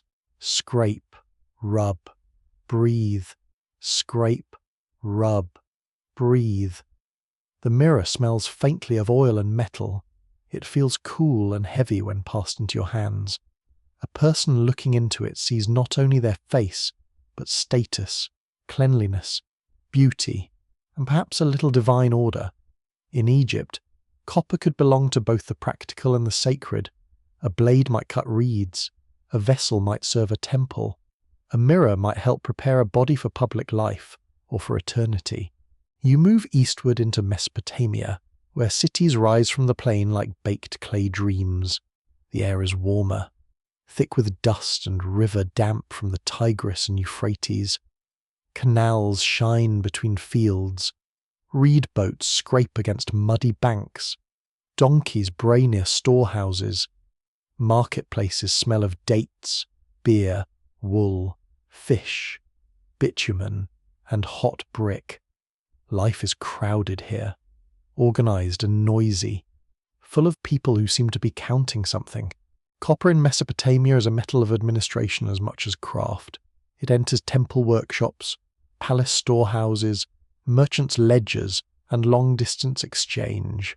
Southern Mesopotamia had little local metal war, so copper often arrived from distant regions, including areas known in ancient texts as Magan, often associated with omen. That distance matters. Every copper tool in a Sumerian city carries geography inside it. Someone mined it. Someone loaded it. Someone sailed or walked with it. Someone weighed it. Someone complained about the price. That last part is not preserved every time, but let us be realistic. You stand in a storeroom where copper ingots and tools are recorded by a scribe. A reed stylus presses into wet clay, leaving wedge-shaped marks. The tablet smells of river mud. The scribe's fingers are damp and stained. Nearby, metal objects clink softly as they are moved and counted. Copper has become accountable. It can be listed, taxed, distributed, owed, and offered. The metal is not only matter, it is paperwork. Sleepy, ancient paperwork, but paperwork nonetheless. A quirky tidbit from Mesopotamian copper culture is that some texts treat metals almost like personalities within ritual and medicine. Copper could appear in charms, prescriptions, and symbolic acts, sometimes connected with protection or purification. To modern eyes, a copper object may be chemistry and craft. To an ancient healer or priest, it might also be a participant in invisible balance. Imagine a little metal amulet being asked to keep chaos away. A lot of responsibility for something that fits in your palm. From the river cities, you travel toward the Indus world. The atmosphere changes, streets become carefully laid out. Baked brick walls stand in straight lines. Drains run beneath pathways with impressive seriousness. You walk through a settlement where footsteps echo softly against brick, and the air smells of grain, sesame oil, damp clay, smoke, and river silt. Somewhere, a beadmaker drills stone with astonishing patience. Somewhere else, a copper worker shapes a tool with quiet concentration. In the Indus civilization, copper and bronze were used for tools, ornaments, vessels, and small figures. You see flat axes, spearheads, needles, fishhooks, bangles, and delicate items that suggest skilled hands and organised craft. The society is famous for standardised weights, urban planning, seals, and long-distance trade, yet its writing remains unread. That silence makes the metal more important.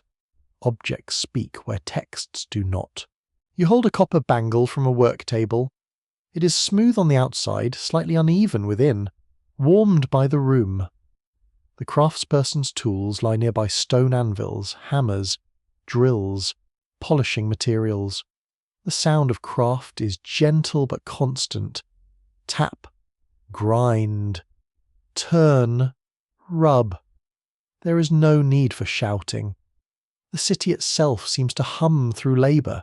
Researchers continue to question how Indus copper production was organised, because the undeciphered script leaves workshops, trade routes, and social control partly hidden. Was metal managed by merchants, households, civic authorities, kin groups, or some arrangement that does not fit modern categories? The streets are orderly, the objects refined, but the voices behind them remain just out of reach. Now you cross into ancient China, where copper joins with ritual on a grand and astonishing scale. The air is cooler in a workshop near a walled settlement. Damp earth mixes with the smell of charcoal, clay moulds, millet, and wood smoke. Workers prepare piece moulds for casting vessels with complex designs. The surfaces show touty masks, spirals, animals, and patterns that seem to shift when firelight touches them. China's early bronze traditions used copper as the main ingredient in some of the most technically impressive ritual vessels of the ancient world. These objects were not simply containers. They were instruments of ancestor worship, feasting, political authority, and memory. A vessel could hold wine or food in ceremonies linking the living with the dead. When struck, some bronze bells gave a clear tones that floated through ritual spaces like controlled thunder. You stand beside a newly cast vessel as the mould is broken away. Clay fragments fall to the floor. The bronze surface appears beneath, dark, warm, and patterned with almost impossible detail. It smells of hot earth and smoke. The workers lean close, not casually admiring, but inspecting. Ritual beauty has to be technically correct. Even ancestors, one assumes, noticed poor craftsmanship. Far away in Europe, copper takes other forms. You walk through Alpine air where snow glints on distant peaks and cold wind smells of pine, stone, and wet grass. In high valleys, copper axes become prized objects. One famous prehistoric man found preserved in the Alps carried a copper axe, a sign that metal tools could mark both practical skill and high status. The axe head, carefully made and hafted, suggests access to valuable networks and technical knowledge. In other European regions, copper and later bronze objects move through rivers, hoards, graves, and ceremonial landscapes. Some are used until worn. Others are deliberately deposited in wetlands or water. You stand at the edge of a marsh in the fading light. The ground is soft under your feet. Reeds hiss. The air smells of peat and cold water. A person lowers a shining object into the dark surface. It disappears with barely a sound. Was it an offering, storage, sacrifice, or display of wealth through loss? Scholars still argue over such deposits, because throwing valuable metal into a bog is either deeply spiritual, politically dramatic, or the ancient version of making everyone wonder what you're doing.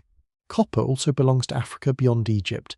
In Nubia, the Sahara, the Sahel, and Central African regions, copper ornaments, ingots, crosses, and trade goods take on local meanings. You walk into a market where red dust rises around feet and voices braid together in many languages. Metal bangles flash on wrists. Bars of copper may move as wealth, bride wealth, exchange material, or prestige goods. The smell is leather, millet porridge, smoke, salt, and warm bodies under sun. Copper travels with caravans, crossing ecological boundaries and linking farmers, herders, miners, and traders. Across the ocean, in the Americas, copper has its own independent story. Around the Great Lakes, native peoples worked naturally occurring copper for thousands of years, hammering it into tools, points, fishhooks, awls, and ornaments. You stand beside cold northern water where waves slap stone and gulls call overhead. The air smells of lake wind, wet rock, pine resin, and smoke from a small fire. A copper point lies in a hand, greened by age but still carrying the memory of shaping. In the Andes, a copper and its alloys become part of rich traditions of colour, sound, ceremony, and status. Metalworkers create ornaments, bells, masks, tweezers, knives, and ritual objects. The mountains smell of dry grass, cold air, and hearth smoke. Llamas move along steep paths with soft feet. Metal shines against woven cloth. In Mesoamerica, copper bells and ornaments later become especially valued, not simply for appearance but for sound. A small bell ringing on clothing can turn movement into music. That is the wonder of copper across civilizations. It never becomes only one thing. In one place, it is a miner's burden. In another, a temple vessel. In another, a city tool.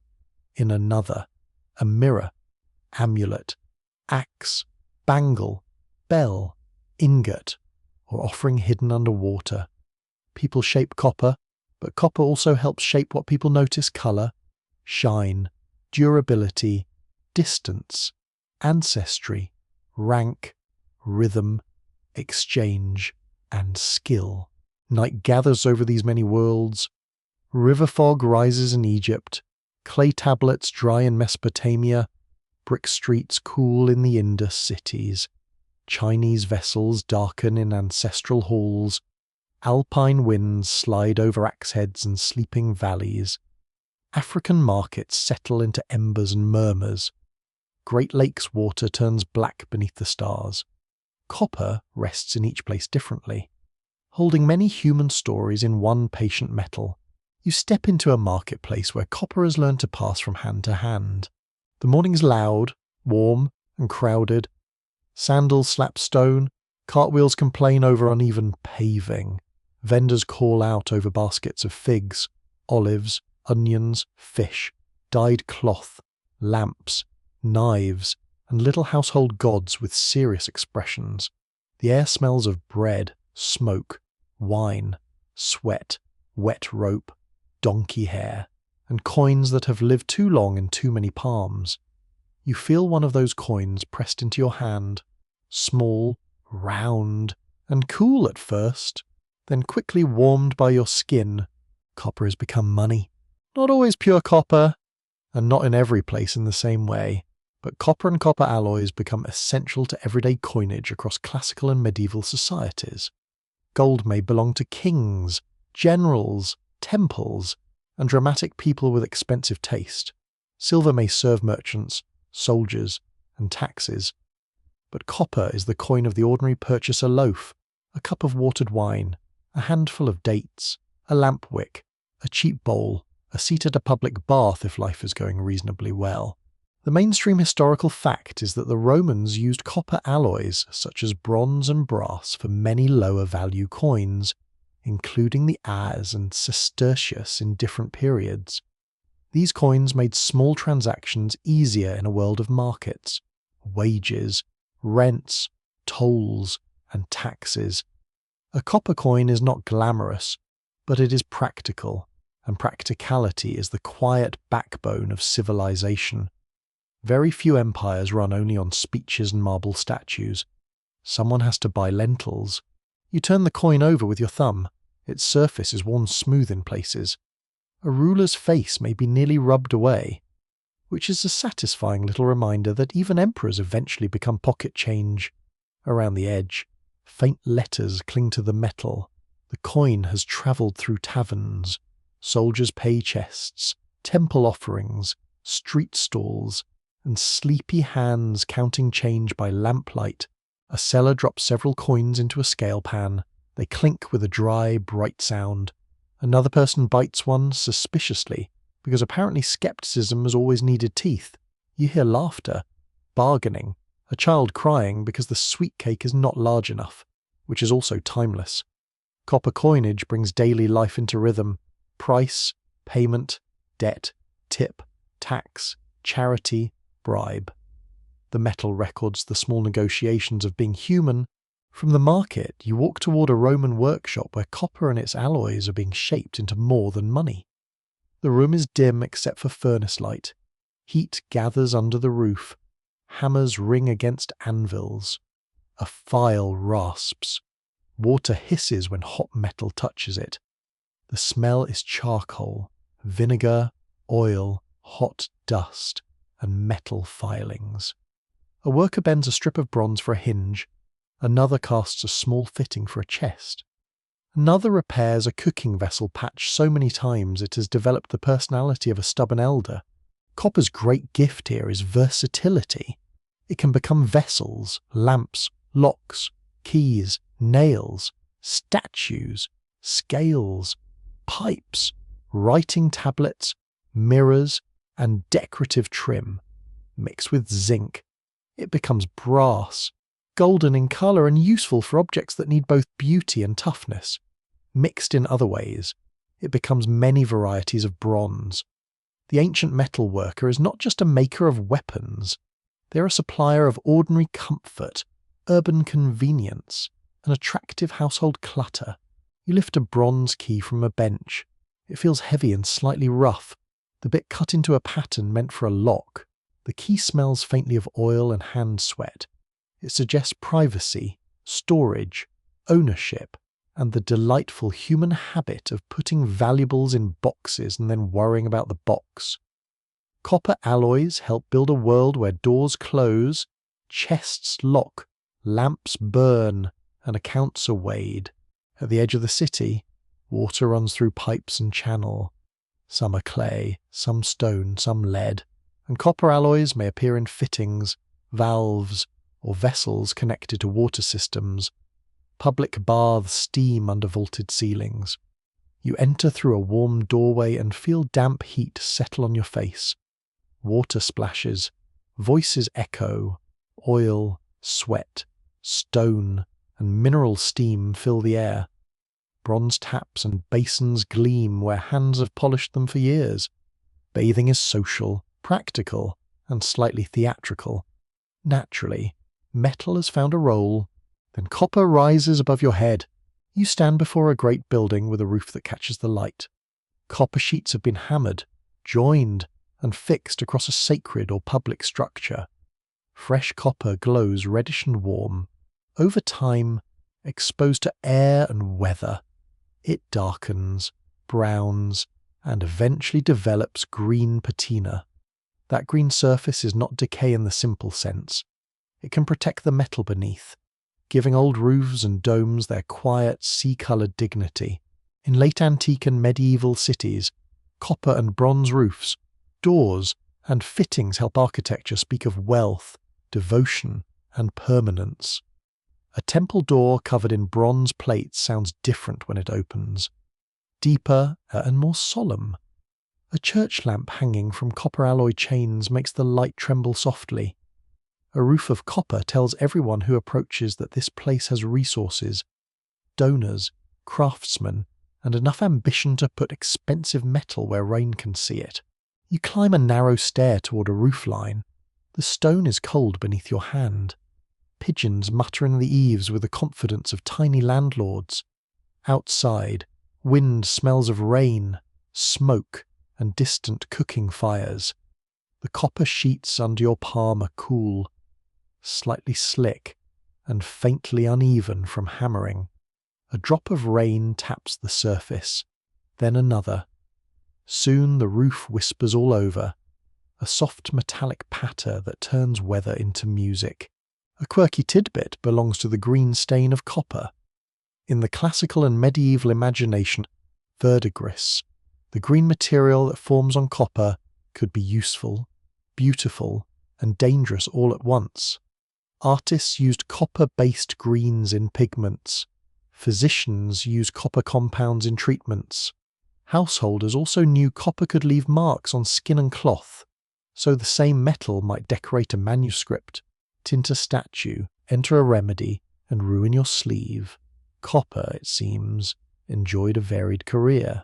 Now you enter the world of medicine, where the line between careful observation, tradition, and hopeful guesswork is very soft.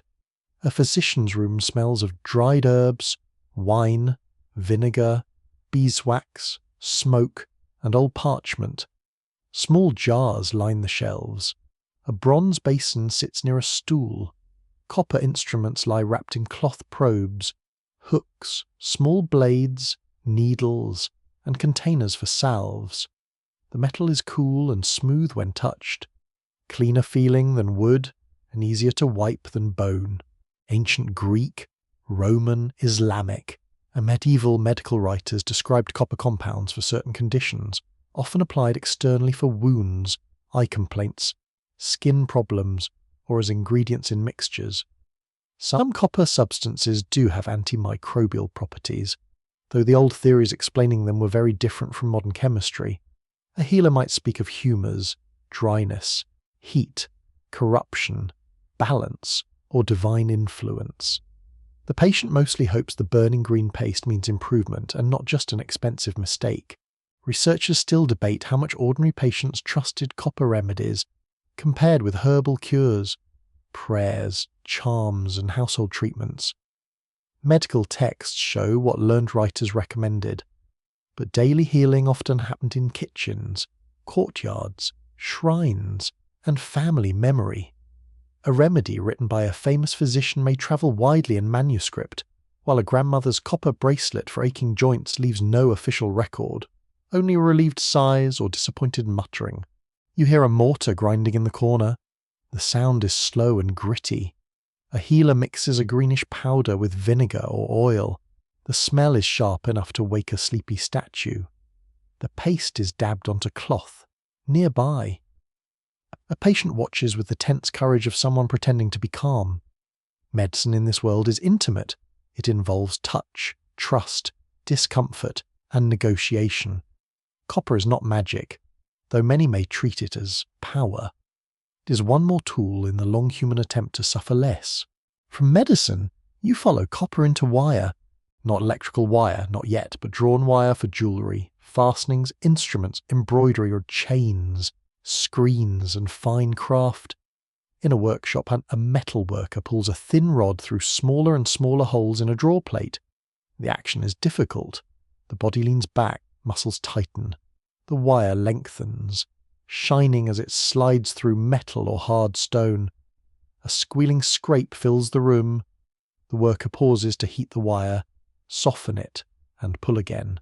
Copper and copper alloy wire can be twisted into bracelets, woven into decorative patterns, used to attach enamel, form pins, repair objects, or create ringing strings and fittings for musical instruments.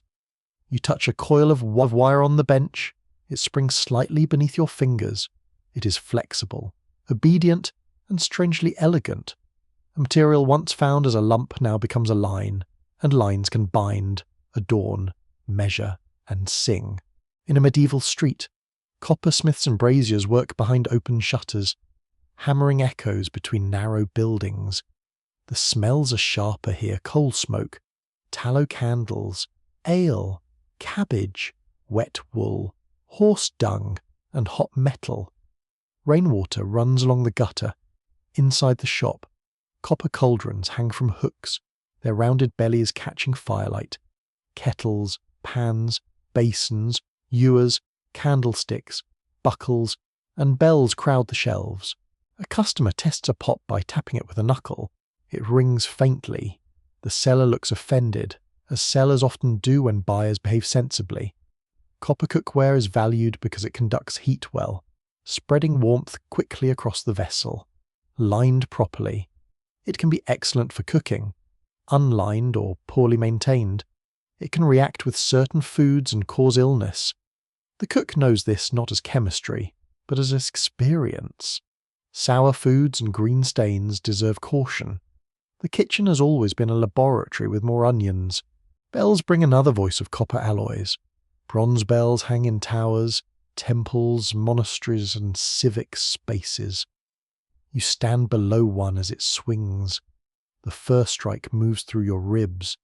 The sound expands across rooftops, fields, and streets, telling time, calling prayer, warning danger, marking death, celebrating marriage, gathering people. The smell of the bell tower is dust, old wood, rope fibre, and bird feathers. The rope is rough in your hands. The bell's voice is metal turned into public memory. Coins still pass below in markets. Roofs still weather above. Remedies still sting in quiet rooms. Wires still curl in workshops. Copper has become ordinary without becoming unimportant. That is one of its most remarkable achievements. Some materials dazzle because they are rare. Copper endures because it is useful in too many ways to be ignored. As evening settles over the city, lamps are lit one by one. Bronze hinges creak. Copper pots warm over hearths. A green roof darkens under rain. A physician cleans a small instrument. A merchant counts low-value coins by candlelight, lips moving silently somewhere.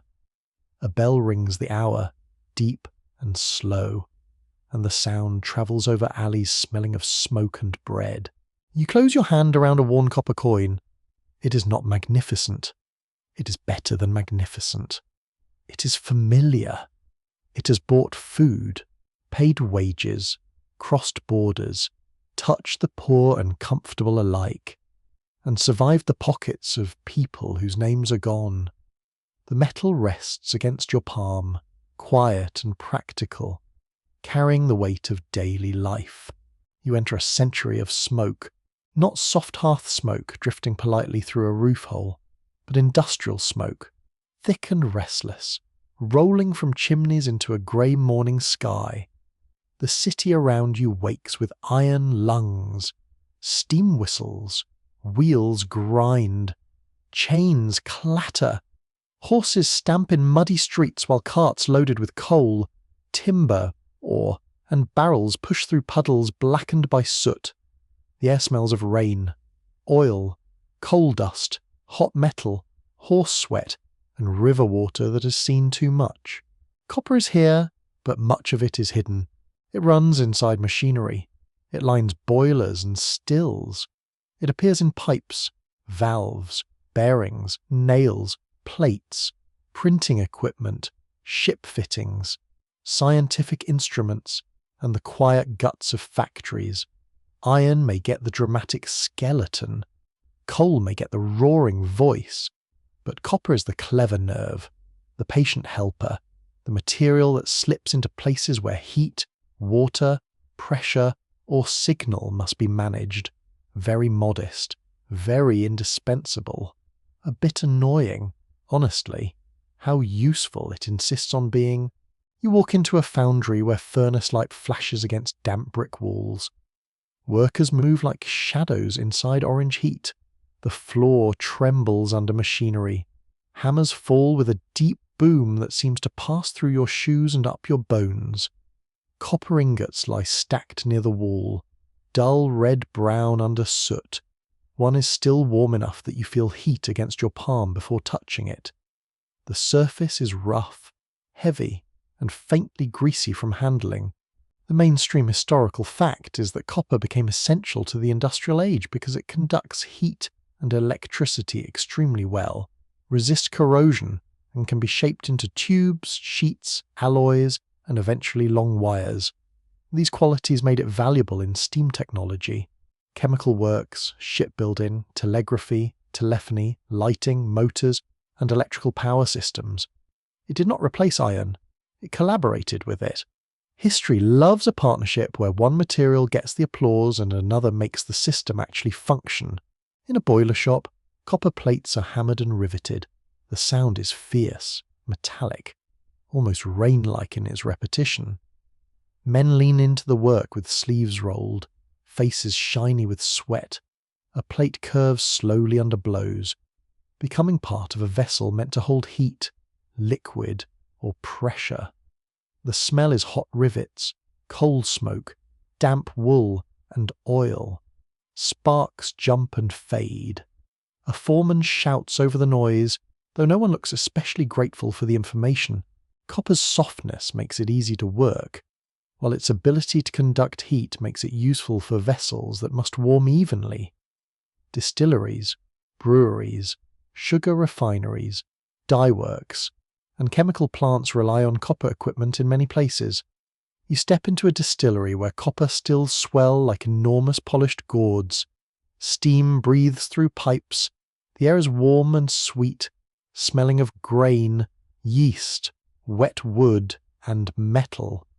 The curved copper surfaces gleam amber in lamplight. They look almost ceremonial, as though industry has accidentally built a temple to boiling. Then the signal begins. You stand beside a railway line in the mid-19th century. The ground is damp, grass trembles in the wind. Telegraph poles march away into the distance, carrying thin copper wires that hum faintly above your head. A train approaches with a distant shudder, then a scream of steam. Smoke pours behind it. The rails sing. A telegraph operator inside a small station bends over a key, tapping messages into pulses that travel faster than any horse, ship, or gossiping uncle. Click, pause, click, click, click. The room smells of ink, varnished wood, damp coats, and warm equipment. The operator's fingers move with calm precision. A message arrives from a city far away. Prices, weather, news, orders, warnings. Love, sometimes. Though usually with terrible brevity because messages cost money. Copper wire turns distance into delay measured in moments instead of days. The world tightens. Here is the quirky tidbit: early telegraph and telephone lines sometimes made landscapes look as if they had grown strange metallic vines. In cities, poles carried crowded bundles of wires overhead until streets seemed tangled in dark threads. People complained, admired, worried, and occasionally blamed wires for mysterious ailments or ugly views. Humanity received near-instant communication and immediately said, yes, but does it have to look like that some habits are eternal? Copper's rise accelerates with electricity. You walk into an exhibition hall where electric lamps glow with a steady brightness that feels almost unreal. No flickering flame, no smell of tallow, no smoky oil lamp staining the ceiling. Just clear light held inside glass. People gather beneath it, faces tilted upward, suspicious and enchanted. A child reaches toward the glow and is pulled back by a sensible adult. The air hums with generators, belts, and murmurs of amazement. Electricity needs conductors, and copper is beautifully suited to the task. Silver conducts even better, but silver is expensive enough to make accountants faint gently into their ledgers. Copper offers the powerful compromise: excellent conductivity, workability, relative availability, and durability. It can be drawn into wire, bundled into cables, wound around motors, and hidden inside walls. The modern world begins to pulse through reddish metal. In a cable factory, you watch rods of copper pulled through draw plates and rolling machines. The sound is sharp and continuous: squeal, scrape, roll, thump. Long, bright strands slide forward, thinner and thinner, until they become wire wound onto spools. The copper flashes like water under the factory lamps. Workers guide it with gloved hands. The gloves smell of leather and oil. Fine dust and metal filings cling to everything. The air is warm, vibrating with effort. Specialists have long disagreed about how to weigh copper's importance in industrialization compared with coal, iron, steel, and later petroleum. Some emphasize copper as a secondary material, vital but dependent on larger systems of energy and machinery. Others argue that without copper's role in electricity and communication, the later industrial world would have developed far more slowly and unevenly.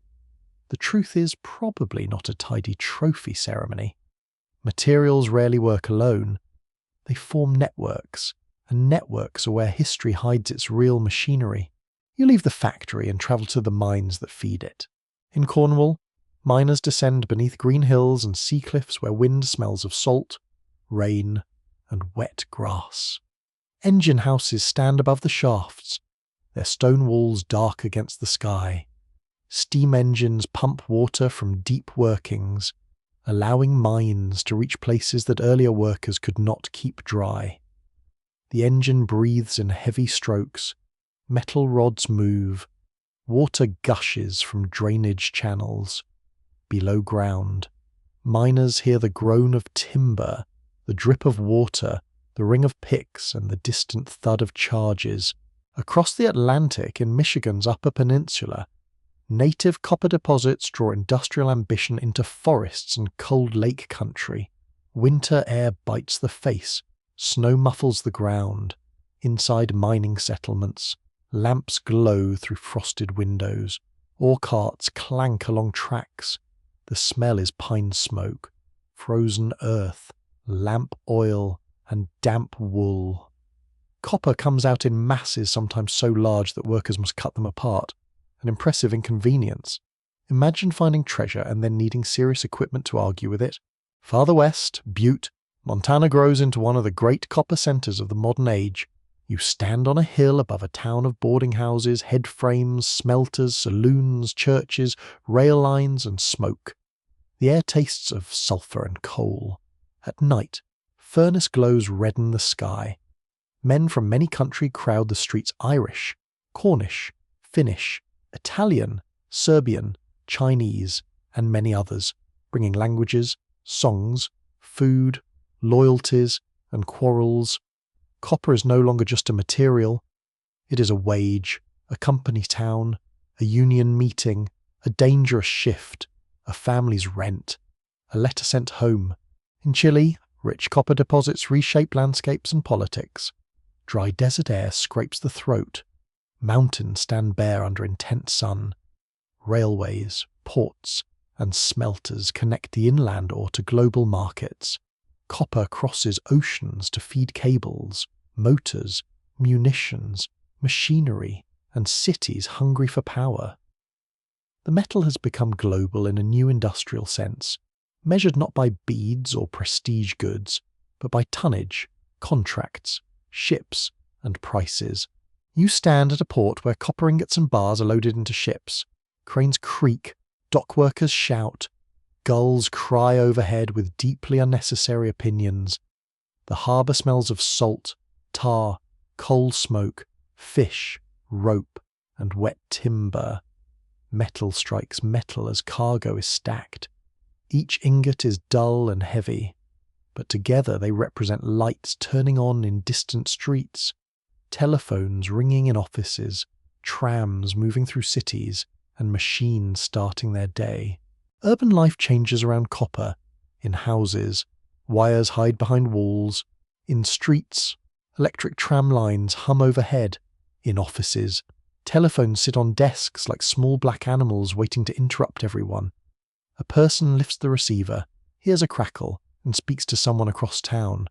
The voice is thin, imperfect, miraculous. Copper carries it anyway. At night you walk beneath electric streetlights. Rain darkens the pavement. The lamps make halos in the mist. Shop windows glow. The city smells of wet stone, coal smoke, bread, and machinery cooling after labour, somewhere underground. Cables run through ducts, somewhere overhead. Wires cut across rooftops. Copper is no longer only seen. It is sensed in the new behaviour of the world: faster messages, brighter evenings, longer work days, safer streets in some places, noisier streets in many others. This is the strange industrial bargain. Copper brings connection and power, but also deeper minds, harsher labour, smoky skies, scarred hillsides, and cities that forget the stars. It helps build modern comfort while feeding modern exhaustion. Electric light lets people read after sunset. It also lets managers extend working hours, because every miracle immediately receives an invoice. You pause beside a generator hall as the machines turn through the night. The floor vibrates beneath your boots. The air is warm and smells of oil, ozone, dust, and heated insulation. Copper coils spin inside the system, unseen but essential. The hum becomes almost soothing once your body accepts it, a deep mechanical lullaby, perhaps not graceful, but steady. In that hum, copper becomes the hidden thread of the industrial world. It links mine to factory, factory to city, city to household, household to voice and light. It moves beneath streets, across oceans, through walls, over poles, around magnets, and inside machines. It is no longer merely shaped by human hands, it shapes human time, shrink in distance, extending work, brightening darkness, and making the planet feel smaller. You place your hand near a warm cable and feel the faint tremor of current moving through its copper heart. Outside, rain taps the windows. Inside, the machines breathe. The city glows. You stand on the rim of an open pit so wide it makes distance feel confused. The ground drops away in giant steps, each bench cut into the earth like a staircase for something far larger than a human body. Trucks crawl along the roads below, small as beetles, though each one is taller than a house. Their engines growl upward through the dry air. A warning horn sounds, low and lonely. Dust rises in pale curtains and drifts across the sky, softening the sun until it looks tired. The smell is not the green smell of fields or the warm smoke of a village hearth. It is diesel, blasting powder, hot rubber, crushed stone, and a faint sourness from exposed minerals meeting air and water. Grit settles on your tongue. Your boots press into powdery ground. When the wind moves, the dust touches your face like a dry hand. Copper has become progress, but progress has a shadow. The mainstream fact is plain large-scale copper mining and smelting can cause serious environmental damage, including deforestation, air pollution, contaminated water, tailings waste, and landscape destruction. The metal that carries light into homes and power through cities often begins in places where land is broken. Rivers are changed, and communities breathe the cost. It is uncomfortable. Yes, history does not become false just because it lowers its voice. You walk along the edge of the mine road. A blast has recently opened another section of rock. The air still trembles with the memory of it. Loose stones crunch beneath your feet. On one side, the pit descends into terraces of grey, brown, red, and green. On the other, a tailings pond lies strangely still, its surface reflecting the sky with an innocence it has not earned. The water may contain finely ground waste rock and chemical residues. From a distance, yes, it looks like a lake. Up close, it feels like a warning wearing blue. A worker in a hard hat passes you, face lined with dust. Their gloves are stiff from use. The fabric of their shirt is faded where sweat and mineral powder have dried again and again. Mining is not an abstract industry here. It is hours, lungs, knees, wages, injuries, meals packed before dawn, boots left outside the door, and children learning which sirens are routine and which ones make adults go quiet. You hear machinery below, constant and heavy. Drills bite into rock with a metallic shriek. Conveyors rattle. A crusher turns boulders into smaller pieces with a grinding sound that seems to chew the day itself. There is no gentle romance in this work, not at this scale. It is organized hunger, and copper is the meal. In a smelting town, the sky changes color. You enter in late afternoon, when smoke from tall stacks drifts across rooftops. The streets smell of sulfur, coal, hot slag, and damp laundry that never quite dries clean. Houses stand close together, their windows filmed with soot. Children play near fences while adults keep one eye on the plume. A church bell rings, but the sound seems thin under the industrial rumble. On a hillside beyond town, trees are stunted or gone. Grass grows in tired patches. Smelter smoke has historically damaged crops, forests, and human health in many copper regions. Sulfur dioxide and metal particles could travel on wind, settling over farms and water sources. People might welcome mining wages and resent the poison in the same breath. That is the cruel balance many communities face. The mine feeds the family. The mine dirties the air. The mine pays for bread. The mine settles into the lungs. You step into a kitchen where copper wages are counted on a table. The room smells of soup, soap, coal smoke, and damp wool. A miner's lunch tin sits by the door, dented and scratched. Someone scrubs dust from a sleeve in a basin, but the water turns grey almost at once. Outside, another shift changes. Boots knock along the road. Men and women speak in low voices, tired but alert. The mine whistle governs time more strictly than any clock. Labour struggles grow from this kind of life. In many copper districts, workers organise for safer conditions, better pay, shorter hours, and the right to challenge powerful companies. You feel the tension in a union hall where the air is thick with tobacco smoke, wet coats, and nervous energy. Benches creak under tired bodies. A speaker stands at the front, voice rough from shouting over machines and crowds. People listen because the subject is not theory. It is rent, bread, danger, dignity, and whether tomorrow's shift will take more than it gives. Company towns add another layer. The mine may own the houses, the store, the doctor, the school, even the money workers use in local trade. Pay can circle back to the employer through rent and prices. In some places, workers received scrip, tokens, or credit that kept them tied to company stores.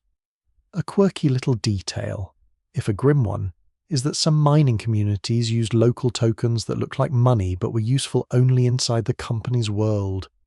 Imagine being paid in coins that politely refuse to let you leave. Very convenient for someone, not necessarily for you. You walk past a company store with barrels of flour, beans, cloth, boots, lamp oil, and tools. The floorboards smell of dust and kerosene. A clerk writes in a ledger. A miner's spouse studies prices with a tight jaw. The shelves are ordinary, but the power behind them is not. Copper extraction shapes not only land, but choices. Where you live, what you buy, how loudly you complain, whether you can walk away. Far from the smelter town, copper's hidden cost wears the face of empire. You stand on a road cut through a colonized landscape, where ore moves outward and authority moves inward. Soldiers, officials, merchants, engineers, missionaries, and concession agents follow the promise of mineral wealth. Local people may be taxed, displaced, recruited, coerced, or pushed into labour systems they did not choose. Sacred lands become concessions. Seasonal routes become fenced zones. Rivers become industrial channels. Names on maps change. But the hills remember older names. In parts of Africa, the Americas, Asia, and the Pacific, copper deposits became targets of imperial companies and foreign states. Extraction could bring railways, ports, towns, and wages, but often under unequal control. Wealth flowed away from the mining region while pollution and social disruption stayed behind. The shining metal helped build distant cities while leaving scars near the pit. It is a familiar pattern and not a soothing one, but it must be heard. You enter a camp where workers speak several languages, some local, some imported by empire. Food cooks over low fires. The smell is maize or millet, beans, smoke, sweat, and metal dust. A railway line runs nearby, its rails glinting in the sun. At night, the train carries ore toward the coast. The wheels clack steadily, almost hypnotic. Wealth moving in the dark has a rhythm of its own. Scholars still debate how to balance copper's role in modernization against the damage created by extraction, especially in regions where communities had little control over land, wages, or political decisions. Some emphasize infrastructure, employment, and global connection. Others point to coercion, environmental loss, and profits, leaving the places that carried the burden. Both views can contain truth, which is inconvenient but very historical. You kneel beside a stream below an old mine. The water is clear in patches, orange in others, stained by minerals from exposed rock. Stones on the bed are coated with rust-coloured crusts. The air smells metallic, sharp after rain. You trail your fingers just above the surface without touching. It looks almost beautiful, this strange colour, but beauty is not innocence. Acid drainage from mines can continue long after workers leave, as water reacts with sulfide minerals and carries metals into streams. A bird calls from a dead branch. Insects skim the water, fewer than you expect. The quiet feels different from peace. It feels like absence. Waste is one of copper's less glamorous companions. To produce a small amount of metal, immense quantities of rock may be moved, crushed, processed, and discarded. Tailings piles rise like pale hills, slag heaps harden into black, glassy mounds, dust blows into homes and fields. Dams holding mine waste must be maintained with care, because failure can send contamination into valleys below. Copper gives society conductivity, but the ground receives the leftovers. In a village near a mine, you hear people talk about water not as scenery, not as poetry, but as survival. Can animals drink from this stream? Can crops grow here? Is the well safe? Does dust settle on vegetables? Who pays when the river changes colour? The questions are practical and heavy. They sit in the throat. Yet the people living near copper are not merely victims in a sad painting. They adapt, resist, negotiate, organise, remember, and demand repair. You stand in a community meeting under a corrugated roof while rain begins to fall. The metal roof drums loudly overhead, making everyone speak closer to one another. The air smells of wet earth, plastic chairs, coffee, and damp clothing. An elder describes how the valley used to sound with frogs. A young engineer explains water testing. A parent asks about school children. A former miner says the company saved his family and harmed his town. No one simple sentence is enough. That is the weight of copper's hidden cost contradiction. The metal is necessary and its extraction can be destructive. It powers hospitals, clean water pumps, phones, trains, wind turbines, and homes. It also comes from pits that swallow mountains and from labour systems that have not always honoured the people inside them. To tell only the bright story would be dishonest. To tell only the dark story would miss the tools people need to live. Copper sits between need and damage, between invention and appetite. Even recycling carries a quiet hope. Copper can be reused again and again without losing its essential qualities. Scrap wire, old pipes, broken motors, discarded roofing, and worn machinery can return to furnaces and become useful once more. You walk through a scrapyard where coils of wire lie like sleeping snakes. The place smells of rain, rust, oil, and old insulation. Metal clinks underfoot. A worker sorts red copper from brass and mixed scrap by colour, weight, and practised touch. It is not glamorous work, but it is a kind of memory rescue. Even so, recycling cannot erase every new demand. Cities expand, power grids grow, technologies multiply. The hunger for copper continues, and the question becomes not whether humans will use it, but how honestly they will count the cost. Night falls over the open pit. The trucks still move below, headlights sliding along terraced roads like slow stars trapped underground. The crusher's growl softens with distance. A wind crosses the rim and carries dust against your coat. Far away, electric lights glow in homes that may never know this place exists. You stand between the dark pit and the lit horizon, feeling the rough grit on your fingers. Copper's promise is real. So is its price. The metal that carries human connection also asks humanity to look down into the mine, into the water, into the lungs of workers, into the ledgers of power, and into the landscapes changed for the convenience of distant light. You stand inside a room so ordinary that it almost hides its own wonder. A lamp glows beside a bed. A phone charges on a table. Water waits in a pipe behind the wall. A fan turns slowly overhead, stirring warm air with a soft, sleepy rhythm. Somewhere beyond the window, a transformer hums. Somewhere below the street, cables lie in dark channels, carrying power through the city like quiet rivers made of current. Copper is no longer something you mostly see. It has become something you live inside. You touch a light switch, and the room changes. A little click. A soft burst of brightness. The plate beneath your fingers is smooth and cool, but hidden behind it, copper wiring completes a path. Electricity moves with no drama at all, which is considerate, because dramatic electricity is usually a problem. The wire does not glow, it does not announce itself, it simply conducts, faithfully and efficiently, while you enjoy the very modern luxury of not tripping over a chair in the dark. One plain historical truth defines this familiar world. Copper remains essential because it is an excellent conductor of electricity and heat, resists corrosion well, and can be recycled repeatedly without losing its basic usefulness.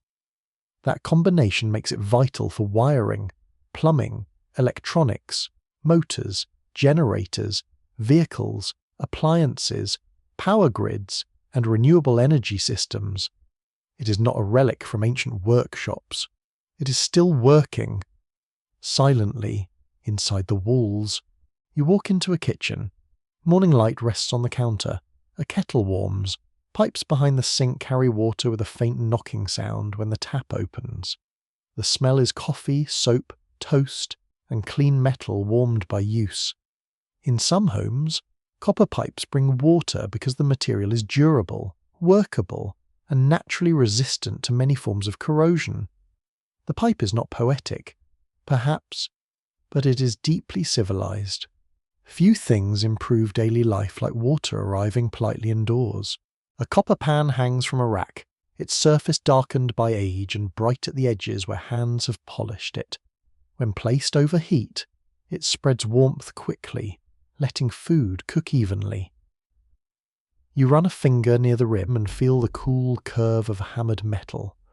There is continuity in that touch, even if the kitchen has tiles, electric sockets, and a refrigerator humming in the corner. Old virtues survive inside new rooms. Now you move into the city, traffic murmurs in wet streets. Electric buses glide past with a faint whine. Streetlights glow in pale halos through evening mist. Construction sites expose coils of cable, copper grounding rods and pipes waiting to vanish beneath concrete. The air smells of rain on asphalt, hot brakes, food carts, and damp earth opened by machines.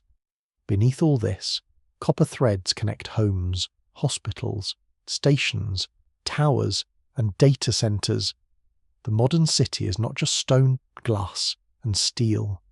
It is a nervous system, and copper carries many of its impulses. In a hospital corridor, the light is gentle but constant. Machines beep softly. Air conditioning breathes through vents. The floor smells faintly of disinfectant and polished vinyl. Copper appears in wiring, imaging equipment, motors, plumbing, and sometimes antimicrobial touch surfaces. A metal once worn as a bead beside a fire now helps power scans, pumps, monitors, and clean water systems. That is not a small promotion. Copper has gone from mysterious redstone to participant in survival. There is also copper inside you, only a tiny amount. Of course, please do not become dramatic about it. Copper is an essential trace element for the human body. needed for enzymes involved in energy production, connective tissue, iron metabolism, and the nervous system. Too little is harmful, too much is dangerous. Biology, like metallurgy, enjoys balance. Your body does not care that copper has a grand history. It simply uses the element quietly in microscopic work that keeps life moving. A quirky modern tidbit hides in door handles and hospital experiments copper, and many copper alloys can kill or reduce microbes on their surfaces more quickly than many other common materials. This property has inspired renewed interest in copper-touch surfaces for public health settings. So yes, the ancient metal has a side career in making germs feel unwelcome. Not bad for something that once sat around pretending to be a shiny pebble. You step into a recycling yard at midday. It is louder than expected, but oddly satisfying.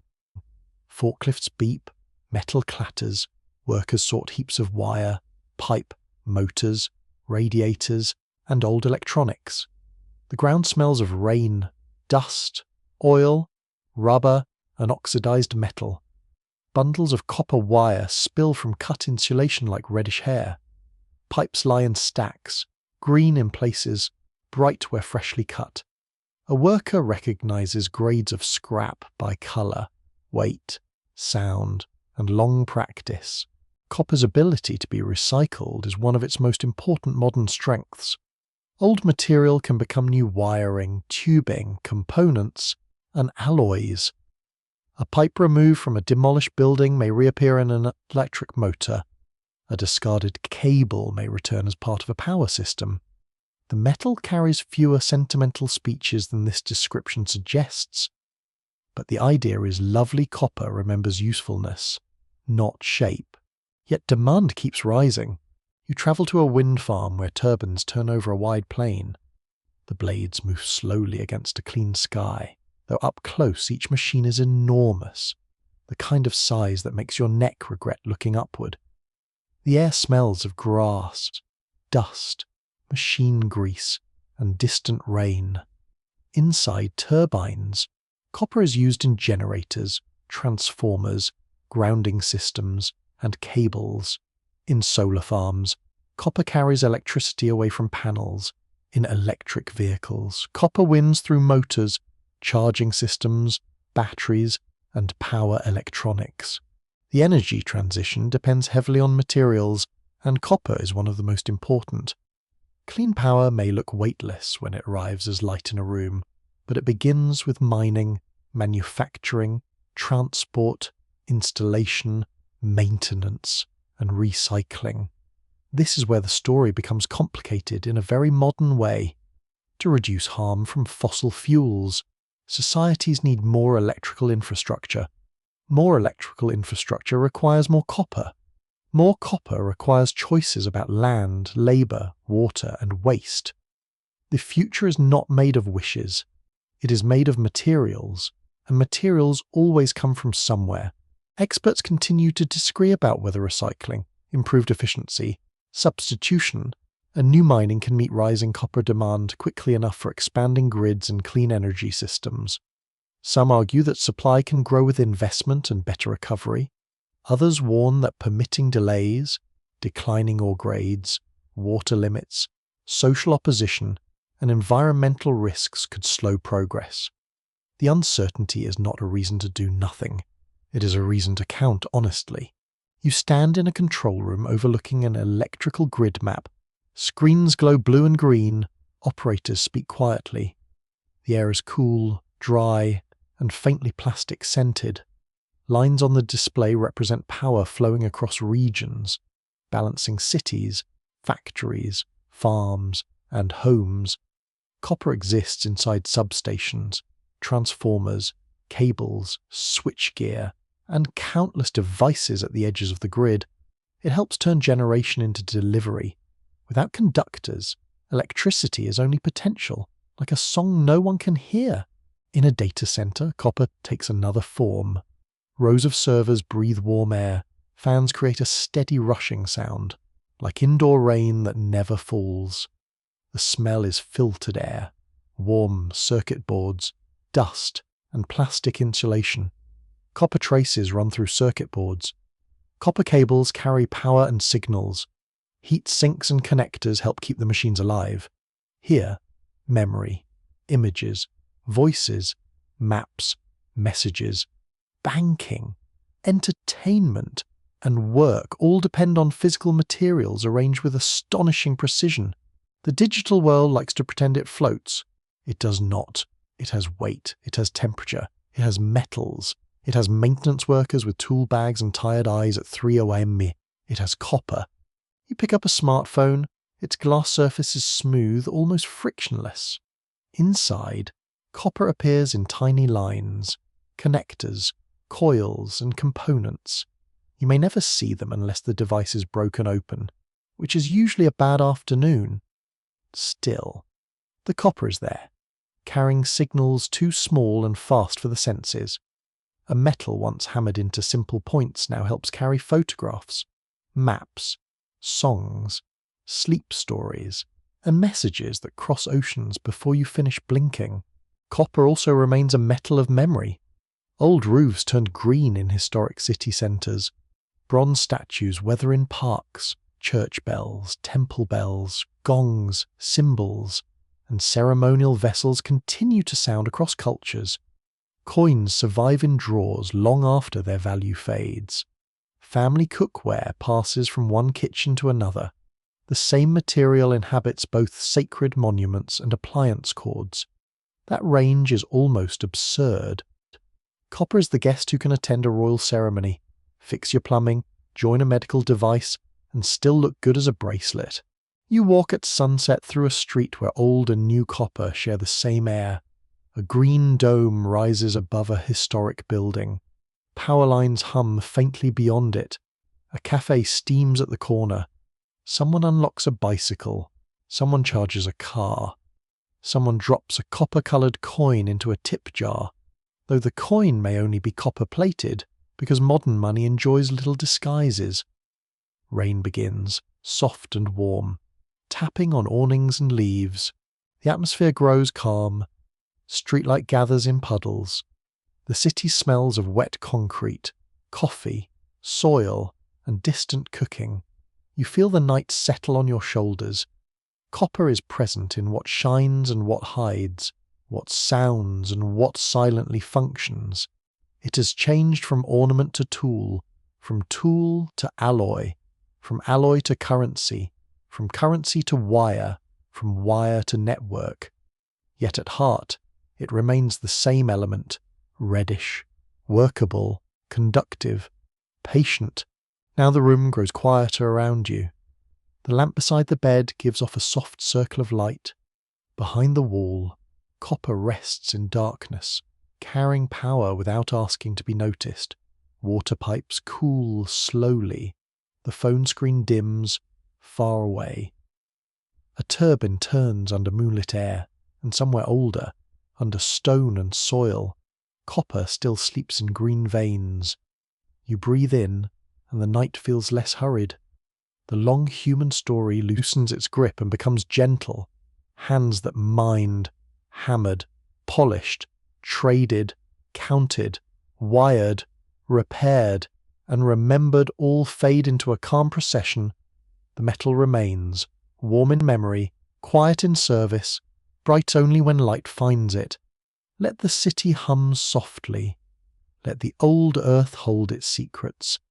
Let your thoughts settle like dust after rain, slow and silver in the dark,